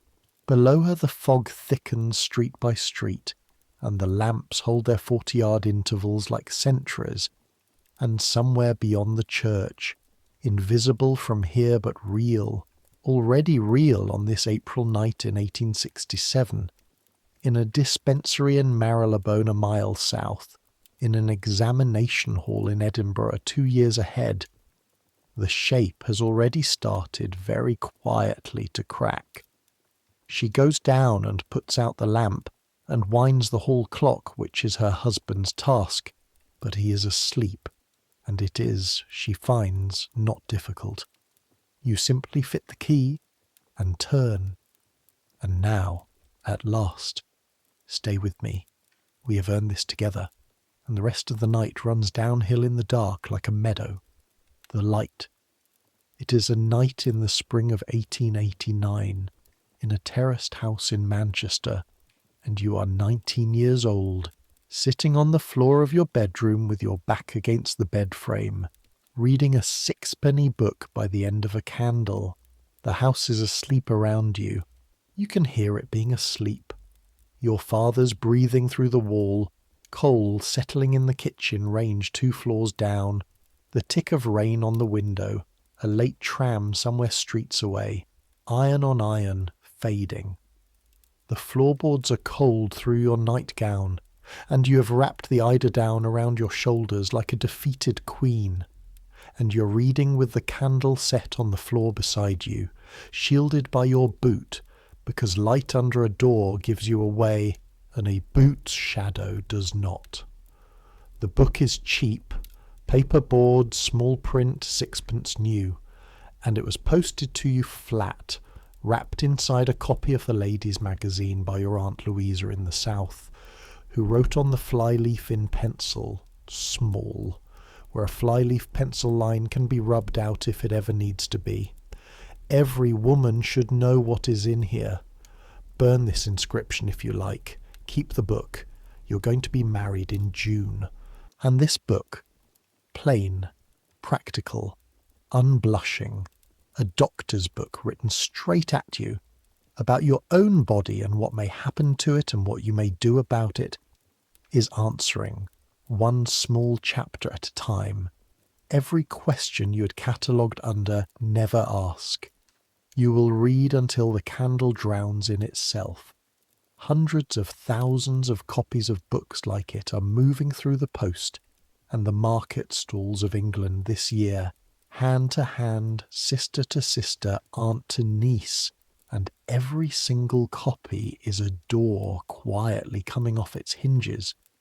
Keep sitting there, with the eiderdown and the rain. From our cold floorboards, we're going to watch the whole tide come in, because everything in this last chapter really happened, on the dates I will give you to women whose names are on brass and on registers and on hospital letterheads to this day, and it is the best falling asleep material I know. The long, slow, procedural, unstoppable arrival of the thing this whole night has been waiting for. It begins, of all places, with a joke. In the autumn of 1847, the same season Simpson was folding chloroform into handkerchiefs in Edinburgh, a small medical college in the town of Geneva in upstate New York received an application no American medical school had ever accepted. A woman, an Englishwoman by birth, named Elizabeth Blackwell. The faculty, not wanting the responsibility of refusing her outright, put the question to the student body, confident the young men would kill it. The students, who thought the whole thing was a prank being played on them from somewhere, voted unanimously to admit her. She arrived. She was real. It was too late. And on the 23rd of January 1849, Elizabeth Blackwell graduated first in her class and became the first woman in the modern world to take a medical degree. The joke had a doctor at the end of it. In 1859, when the new British Medical Register opened its pages, her foreign degree entitled her to a place on it, and she became the first woman on the medical register of the United Kingdom. Whereupon the authorities, having seen what one loophole could do, closed it and ruled that foreign degrees held by women would not be recognised again. One woman on the list, and the gate bricked up behind her. The Century thought it had solved the problem. The Century had instead advertised the crack. Because a young Englishwoman named Elizabeth Garrett had heard Blackwell lecture in London in 1859, and had gone home and examined the brickwork with the patience of a good clerk, and found what the masons had missed. The medical schools would not have her. The universities would not examine her. But the Worshipful Society of Apothecaries, an old city livery company whose charter obliged it to examine any candidate who had completed its required studies, had a rule book with no gender in it, so she completed the studies, privately, expensively, humiliatingly, taking her instruction where she could buy it, nurses' entrances and drawing-room tutorials, and lectures attended by special grudging permission, and in 1865 she presented herself, papers in perfect order, and the apothecaries, cornered by their own charter, examined her, and she passed, and Elizabeth Garrett became the first woman to qualify in medicine in Britain. The society then changed its rules so that no woman could ever follow her by that road. You will notice the rhythm by now. 1 through, gate closed. 1 through, gate closed. It does not matter. It has stopped mattering. In 1866, she opened the St. Mary's Dispensary for women and children in Marylebone, where poor women could, for the first time in English history, bring their bodies and their questions to a qualified physician of their own sex. In 1870, she took a full medical doctorate in Paris in French from the Sorbonne, because Britain still would not examine her for one, and in 1872 the dispensary grew into the new hospital for women, a hospital for women, staffed by women, where the person examined, the person diagnosed, the person told, and the person who decided were, all four, the same person. She married in 1871, becoming Elizabeth Garrett Anderson, and when told, as she was repeatedly told, that marriage must end her practice, she declined to notice, and it didn't. And in that hospital's records, reach back, now, to the first hour of this night, to Margaret's marble daybooks, 11 volumes of wife of wife of wife of. In that hospital's books, the patients are entered under their own names. Their names first. It sounds like nothing. It sounds like stationery. After the night we have just spent together, you know exactly how much it is. It is the whole revolution.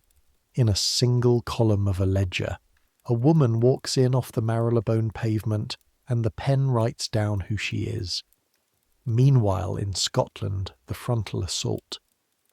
In 1869, a formidable, impatient, entirely uncrushable woman named Sophia Jex-Blake, and 4 others, soon 7, and history remembers them as the Edinburgh Seven, were permitted to matriculate at the University of Edinburgh to study medicine, the first women undergraduates in any British university.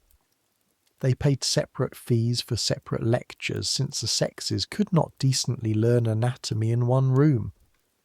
They came top of the class lists anyway. One of them took a scholarship the university then declined to award her because she was a woman.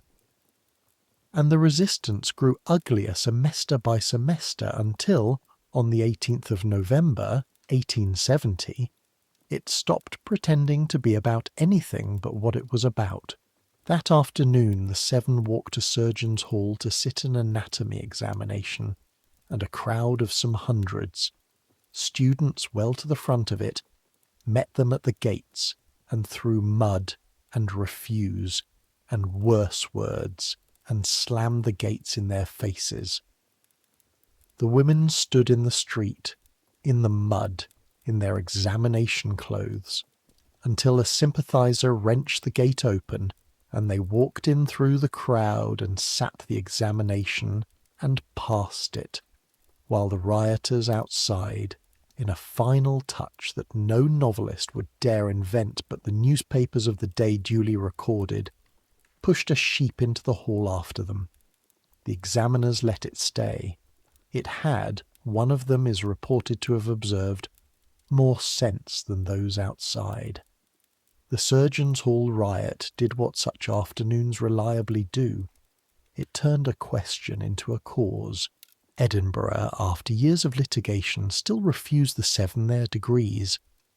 They had passed the examinations of a university that then ruled it, had never had the power to admit them, and the wider public, reading all this over breakfast, began to arrive at the settled British conviction that however uncertain one might feel about lady doctors, one was entirely certain one did not care for mobs that threw mud at them.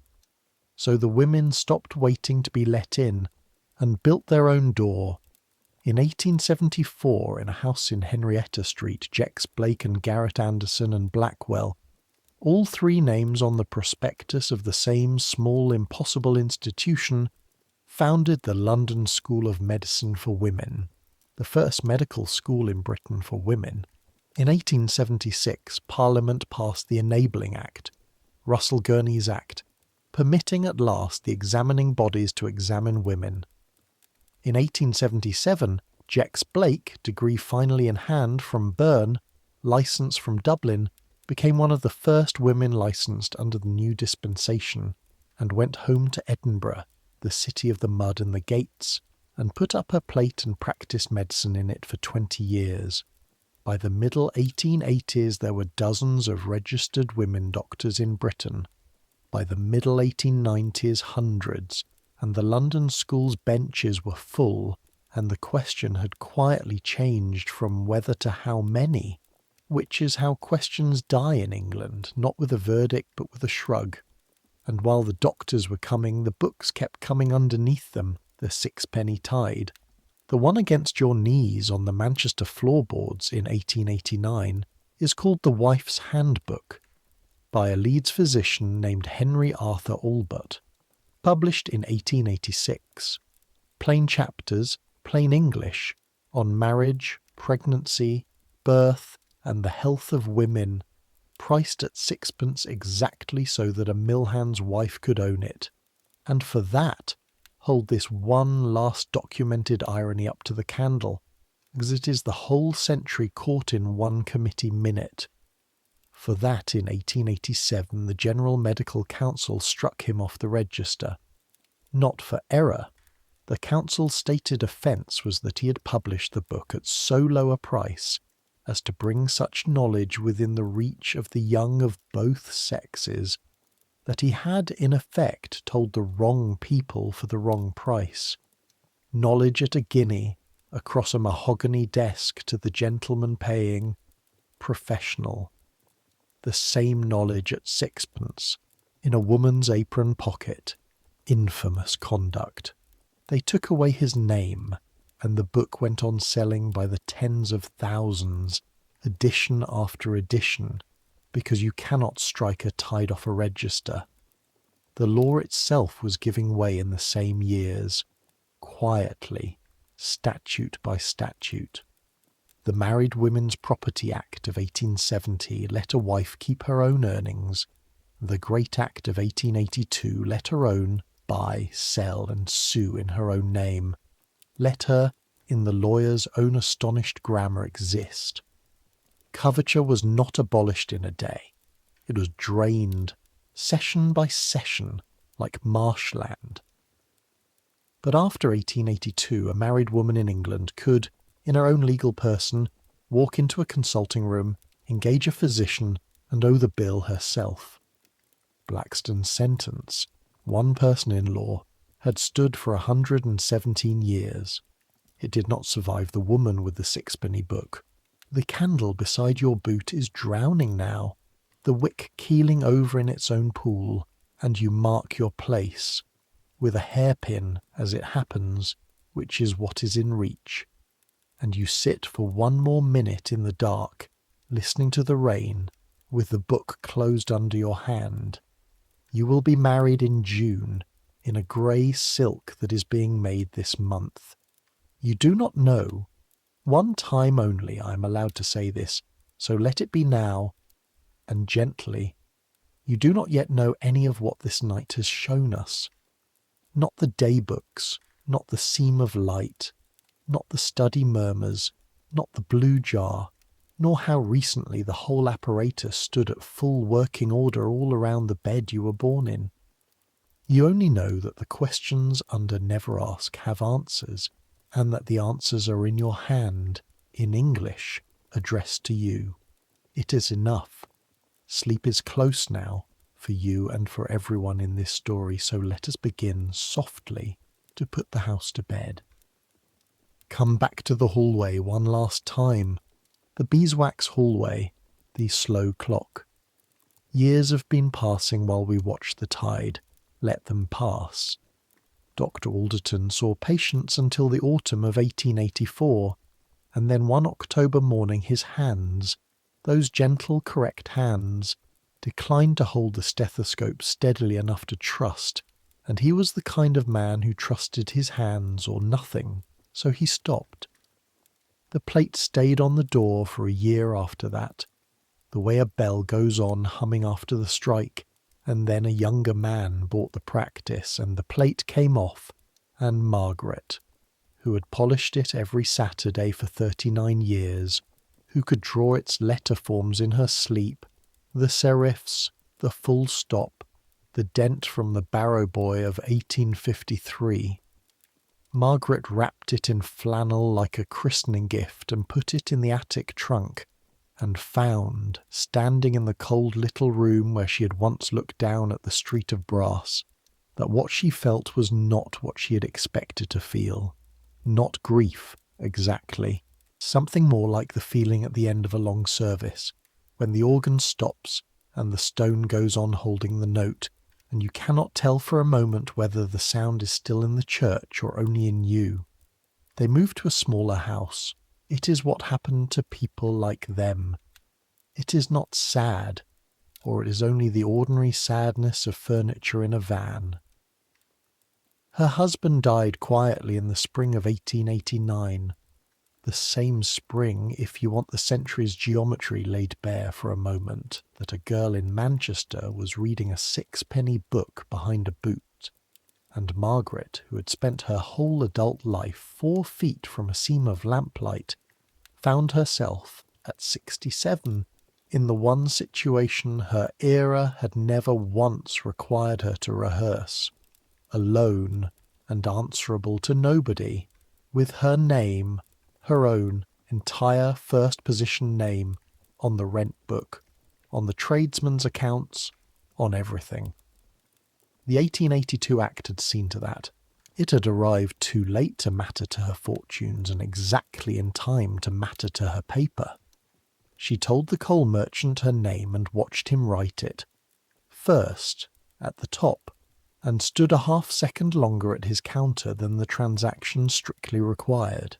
And in the winter of 1892, to watch the guns of this long night come home one by one, the way lamps go out along a street. In the winter of 1892, Margaret was unwell, a bronchitis that would not lift, and her niece, a modern young woman with opinions, would not hear of the usual arrangements, and took her instead in a cab through the grey afternoon to Euston Road, to the new hospital for women, where every physician on the staff, from the great founder to the newest house officer, was a woman. Margaret went, protesting at the expense, dressed in her best black. And here is what happened, and I want you to receive it in the exact spirit I offer it, which is the spirit of a very small event that took 70 years of this episode to become possible. A young woman in a plain dark dress, qualified London school, licensed 1889, a stethoscope actual and unremarkable around her neck, showed Margaret into a consulting room and sat her in the patient's chair and examined her carefully, and then sat down opposite her at eye level and told her what it was and what it was not, what to take and what it was written in plain English on the label, what to expect in the 3rd week and what should bring her back sooner. Margaret answered the questions, her questions, asked of her, about her, in her small upright day-book voice, and all the time, over the young doctor's shoulder, she could see the door of the consulting room, panelled, brass-handled, closed against the corridor's draught, closed, with both of them inside it, every word in the room on the same side of the oak. Margaret had spent half a century within 4 feet of doors like that one, and knew to the grain what they sounded like from the hinge side, and she sat in the warm room with her hands folded and understood, in the way you understand a thing your body learns before your mind consents to it, that for the first time in her life, in a doctor's house, there was no wrong side of the door. There was only the room, and she was in it.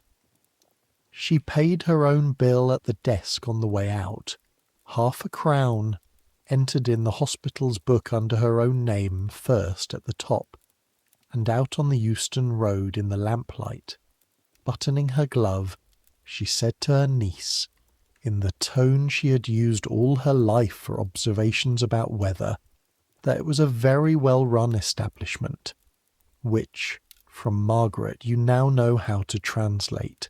As for what became of her after, and of Mrs. Everleigh of the cold hands, and of Louisa, who read by candle-end and grew into an aunt who posted flat parcels, and of old Mrs. Freem with the peppermint and the enormous knuckles, I will keep the bargain I made with you in the first 10 minutes of this night.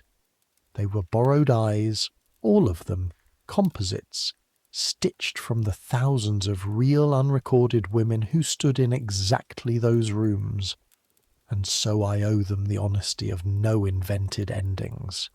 Whoever they each were, and each of them was hundreds, the century closed over them the way water closes smoothly, keeping almost none of their names. The day-books went for scrap or sit unread in county archives, wife of, wife of, wife of, in fading iron gall ink. That namelessness is not a loose end I failed to tie. It is the fact the whole night has been about. We do not know what the women at the hinge heard. That is the point. We only know they were there because every house had a hinge, and someone was always 4 feet from it, listening, remembering everything, asked nothing. The real ones, though, the documented ones, Them I can finish properly with dates, and it makes a good quiet litany for this hour, so settle a little deeper and take the roll. Josephine Butler saw the Contagious Diseases Act repealed in 1886, 16 years of platforms and mud, and died in 1906, having remarked in print that she had learned to expect the kingdom of God to arrive by way of committee.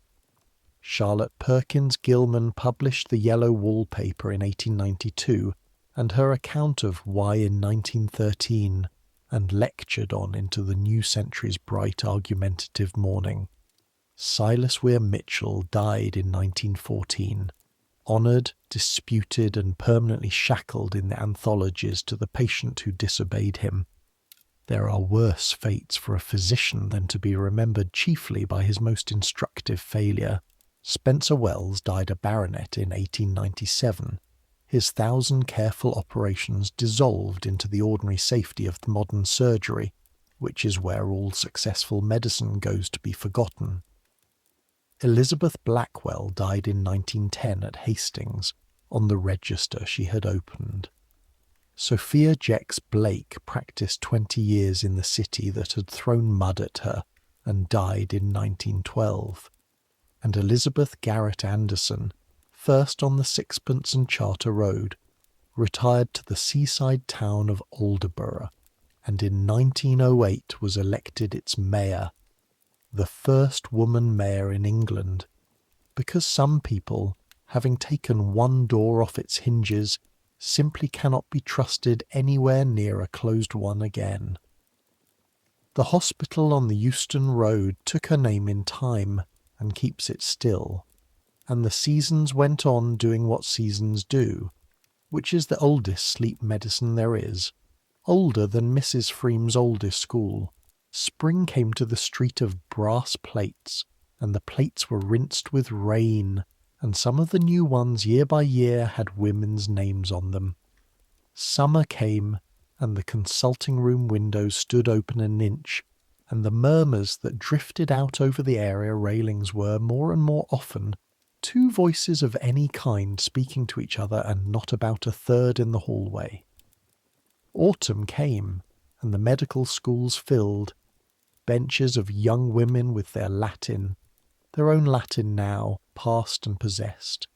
The lock turned into a key, and winter came, and the gas lamps held their 40-yard intervals, and in 100,000 bedrooms the sixpenny books came out from under the mattresses on the window side because there was less and less need of the mattress, and stood instead on shelves, spines out, in the light, which is a thing a book cannot tell you it prefers, but you know.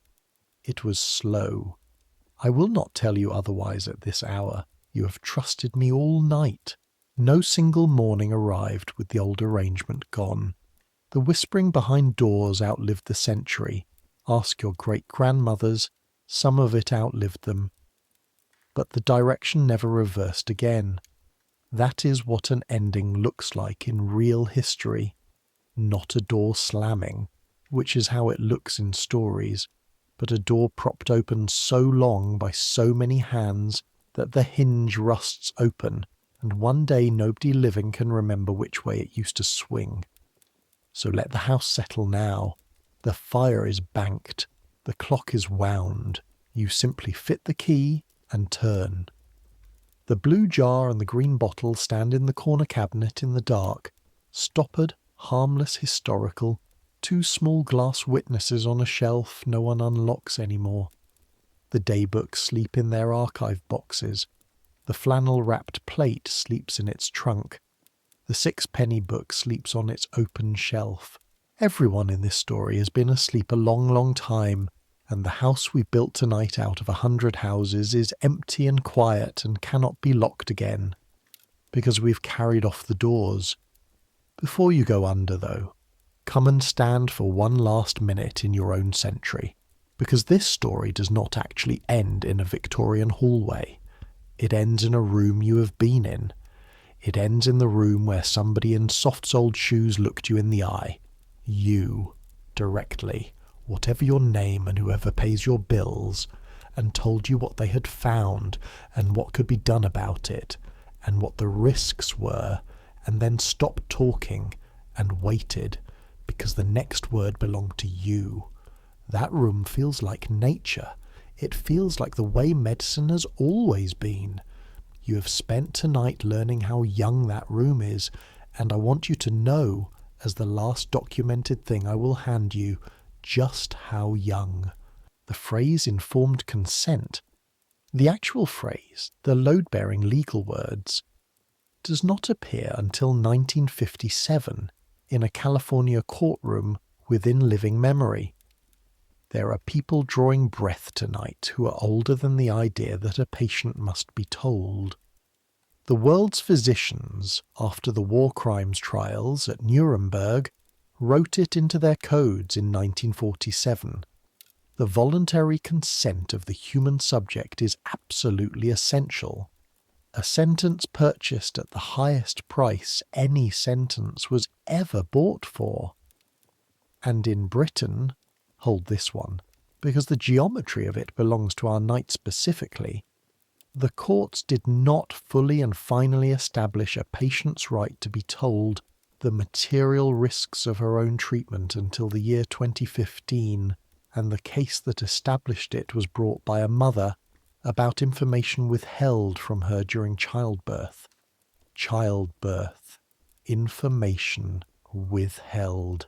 The highest court in the kingdom, 162 years after a queen reached for a folded handkerchief, ruling at last, in plain modern English, that the doctor's duty is to tell the patient. Not the household, not the study downstairs. The patient. The century and a half between Margaret's hallway and that judgment is not a museum corridor. It is a hallway your own grandmothers walked down, and some of them walked most of its length.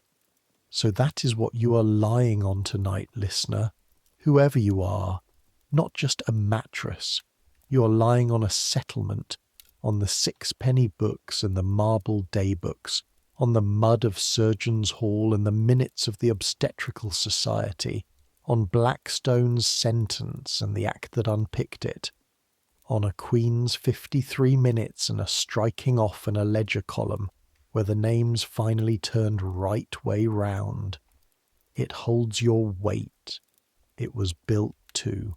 And the next time you sit in a waiting room, bored, scrolling, half listening for your own name, your own actual name to be called, some small night-taught part of you may hear how quiet it is in there. No murmur through any wall, no seam of light with somebody standing at it. Just a door that opens for you, and a room you will be present in, and a person whose whole profession now begins from the fact that your body is yours to be told about. It is an ordinary room. It took all of the people in this story and millions who left no names to make it ordinary. That is the best thing history knows how to do with a horror, not avenge it. History is poor at vengeance, but make its opposite boring. And there is one more piece of daylight to hand you before the lamps go down. The newest date in this whole episode and the gentlest. You remember the Edinburgh Seven standing in the mud outside Surgeons' Hall in their examination clothes on the 18th of November, 1870, while the gates were slammed and the sheep was shoved in behind them. Edinburgh never gave them their degrees. They scattered, to Bern, to Dublin, to Paris, to practices and dispensaries, and in one case, to the founding of 2 medical schools. And they died one by one in the early decades of the last century, unrewarded by the university that had taken their fees. And then, in July of 2019, not a misprint, 2019, within the lifetime of the phone on your nightstand, the University of Edinburgh awarded the 7 their degrees at last, posthumously, at a graduation ceremony where the certificates were collected on their behalf by 7 young women then studying medicine at the same university, standing in the same city, a 10-minute walk from the gates, 149 years from the mud to the parchment. Institutions apologise slowly, the way glaciers retreat. But the young women on that stage in 2019 were the argument nobody at Surgeons' Hall could answer. Benches of them, unremarkable, entitled, present. The mob's defeat written out in degree-day gowns. And the other monuments are all still standing too, if you ever want to walk this episode instead of only sleeping through it. The hospital Elizabeth Garrett Anderson built on the Euston Road still bears her name over a London doorway, folded now into a great university hospital where her successors are counted in the thousands. The yellow wallpaper sits on school syllabuses on both sides of the Atlantic, assigned, discussed, underlined by 17-year-olds who cannot quite believe the doctor in it thought he was kind, which is exactly the disbelief Gilman was writing for, arriving on schedule a century and a quarter after she posted the manuscript. And coverture, Blackstone's whole majestic one person in law, survives only in the footnotes of law lectures, produced as a specimen, the way a bottled thing is produced in a museum. This once ruled the world, mind the glass. Now there is nothing left to keep watch over. You can stand down. All night you have been the one at the hinge, leaning in the hallway with Mrs. Everleigh, counting stairs in the July bedroom, holding still on the cold floorboards behind the boot and the candle. All night you've been listening on behalf of women who are not allowed to listen, and that work is done now, and it was well done, and you are relieved of it. Let someone else mind the doors of the world for a few hours. There is no wrong side of this one. You're inside, and the latch is yours, and everyone who ever murmured behind oak about somebody in a hallway has been dust for 100 years, and the dust itself has settled. And since the house is ours until morning, let us do the last thing properly.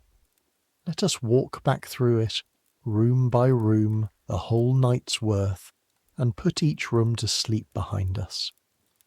This is old magic, the memory palace kind, and it works in the direction of sleep as reliably as it ever worked in the direction of remembering. Come, we will start where the cold hands were. The waiting room, January 1861.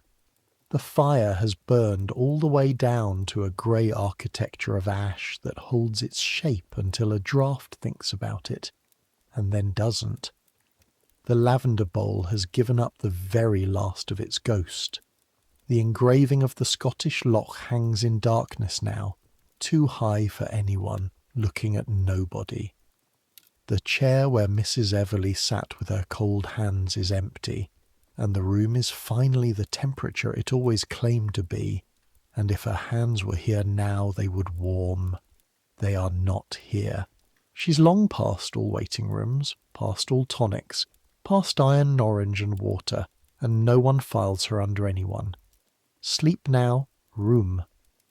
You held so much fear so politely. You can stop. The bedroom, October 1877. The milk tray has been carried down for the last time. The tray rattle is gone from the stairs forever. The hairbrush is back on the washstand in reach, where a hairbrush belongs. An arm's length, no further, the exact radius of an ordinary life. The work basket is back. The letters come unopened. And the book, the brown paper mended Chavas with true pencilled in its margin, does not live under the mattress on the window side any more. It stands on a shelf in lamplight it never dared to hope for, spine out, public as a church. The wallpaper is only wallpaper and holds still all night, every night. Sleep, room. The kettle was never broken. Everyone knows that now. The hallway, November 1885. The umbrella has dried.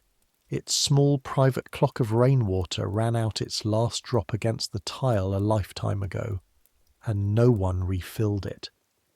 The dispensing scale sits with its brass weights nested one inside another, smallest into small, a family of quiet. The blue jar keeps its Latin collar in the dark of the locked cabinet, and the Latin has no one left to hide anything from. Every pharmacy label in the land now says its business in the language of the person who swallows. The grey dress is folded somewhere beyond all inventories. What was owed her cannot be paid now, and the account stands open in the only ledger that keeps such accounts, and that is the truth. And we do not close it by pretending otherwise. We close only the hallway. Sleep, hallway. Hold your silence gently. It was never yours to break. The July bedroom, 1859. The blinds are up.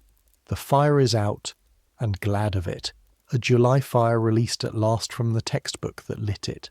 The black bag has gone from the dressing table, and the pocketbook with it, carrying its neat entry, 9:20, off into the archives of unimportant miracles. The sparrows still have the eaves. Sparrows keep what they take. And the 7 pounds and some ounces grew, as daughters do, into the century that were coming to meet her. The one with the 6-penny books and the brass plates with women's names. And that is all I know of her, and it is enough. Sleep, room. You did the oldest work there is, and the clocks all started again, and nobody minded. The attic, April 1867. The shutter is closed on the street of 41 plates, and behind it the rain works the dark glass without ambition. Below the plates are all dark now, every one, the whole long polished instrument of the street with its lid down. The trunks keep their flannel-wrapped cargo, a plate with a dent from 1853, letter forms a woman could draw from memory. And a trunk in an attic is the most asleep object in any house, be like the trunk. Margaret stood here once, one hinge above the whole apparatus, and saw the shape of the thing she was in. The shape is broken now. She can come down from the window.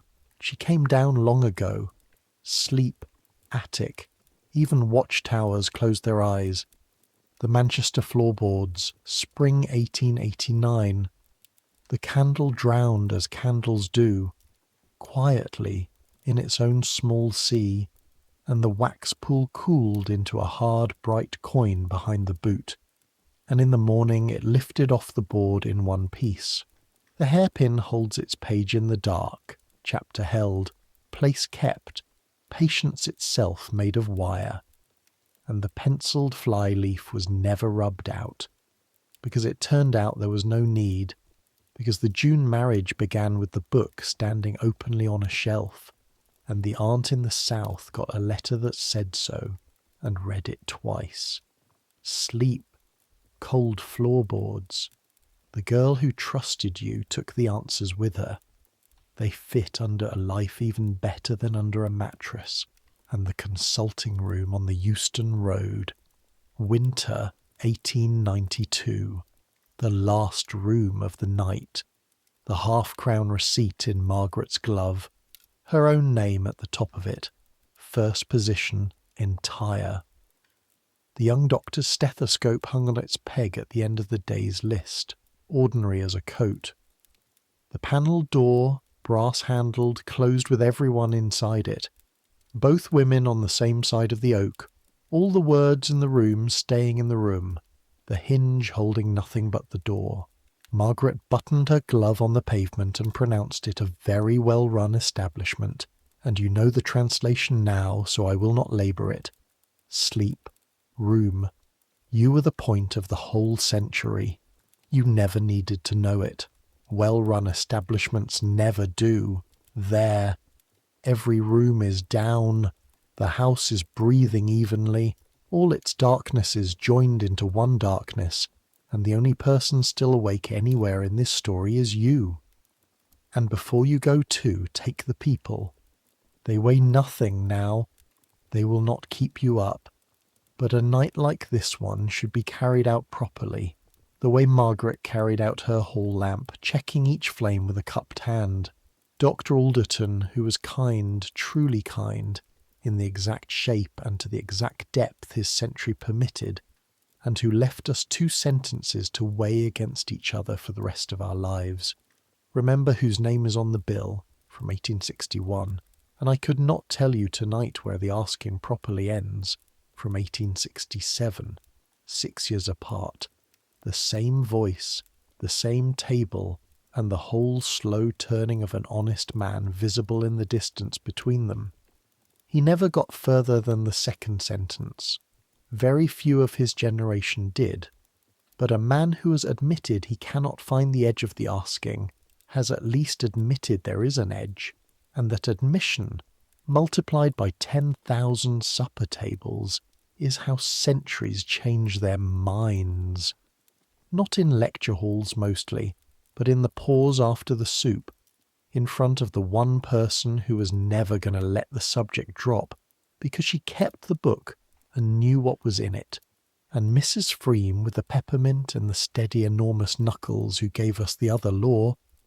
Women have always told each other, the oldest school of medicine there is, and it has never once closed, and who was right and remains right, and will go on being right in kitchens and corridors and message threads, long after every other sentence in this episode has worn smooth.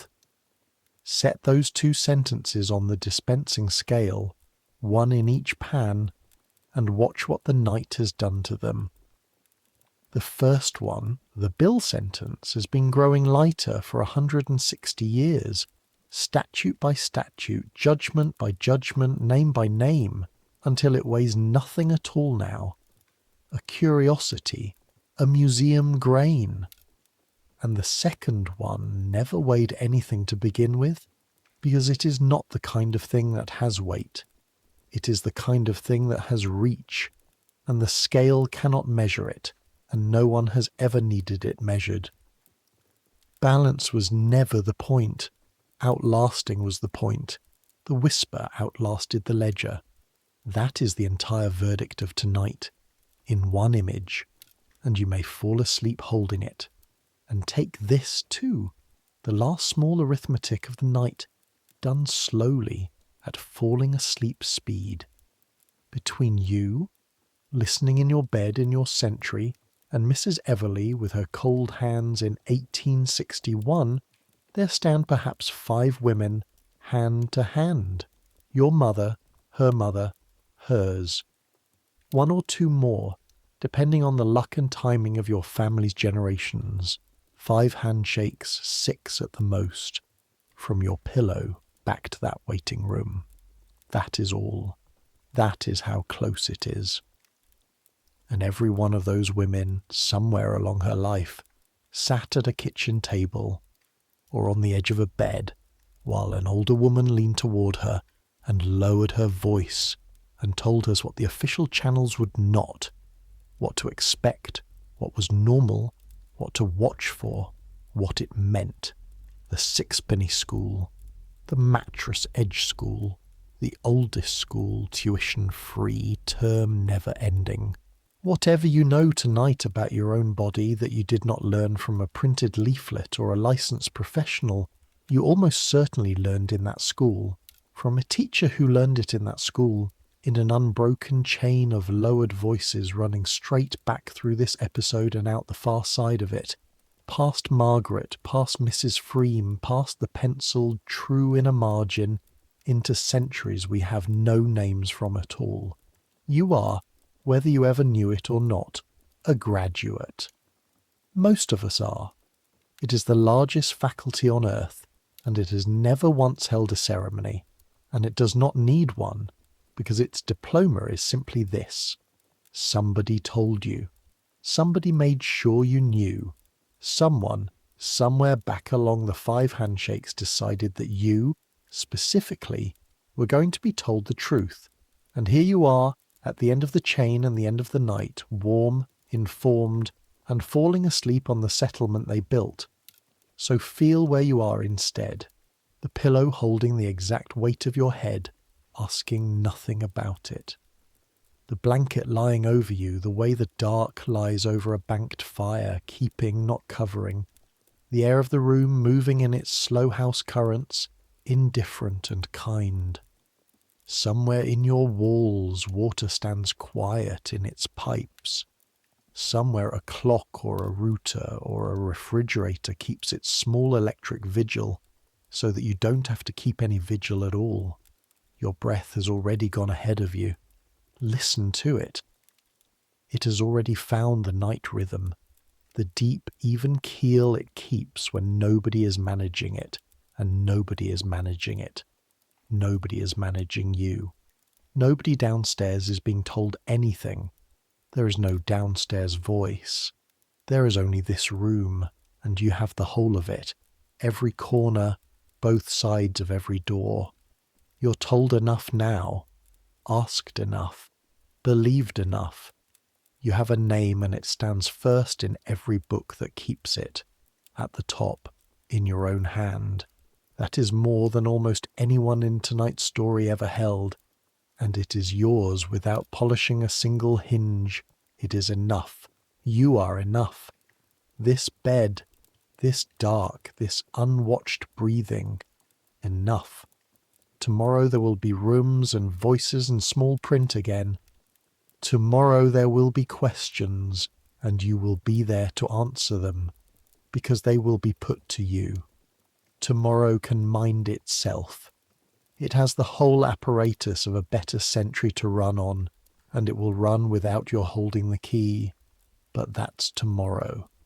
Right now there is only the settling weight of you, and the pillow's slow yes, and the long hallway of the night with every lamp put out but one, and that one is only so you can find your way down, and down is the only direction left. Centuries will pass. They were always going to. The city Margaret knew has changed past recognition already. The gas lamps are gone to museums. The brass plates have become glowing screens in bright reception rooms. The day books have become databases that spell every name entire. The consulting rooms of Harley Street have central heating now, and the fog is gone, and the guinea is gone, and the Latin on the labels has turned into plain words with leaflets folded round them, printed by law for the person who swallows the medicine. But people will still sit in waiting rooms with cold hands, and still turn their rings around their fingers, and still love each other clumsily in the dark, protecting each other from all the wrong things. Still be frightened at 3 a.m, and still be braver than anyone writes down. Some things don't change. The needing to know doesn't change. The telling each other, the oldest school, the one that never once closed, that doesn't change either. It is running somewhere in the world at this very minute, in a kitchen, in a message thread, in a waiting room, one woman leaning toward another. Here is what they told me. Here is what it means. You should know. So let it come now. Let sleep take you the way morning took that July bedroom. Unhurried, expected, with the sparrows already at work under the eaves. Let the hallway empty. Let the clock have the house. Let the last seam of light under the last door thin and soften and go. Let the century close its ledger and the ink dry on every name, and the book shut gently, this time, from your side, at your own hand, because it is yours to shut. Let your thoughts slow and settle and stop arranging themselves for anyone. No one is reading over your shoulder. No one ever will be again. You kept good watch tonight. You heard everything.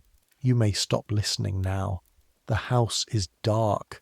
The doors are off their hinges, everyone, and the rooms breathe freely into each other, and the stairs have nothing to report, and far away at the front of the house, the brass plate is only a soft gleam in starlight, saying no one's name, keeping no one out. Sleep then. the way the listened for sleep, the way the finally told sleep, deep and even and on the right side of every door. Good night.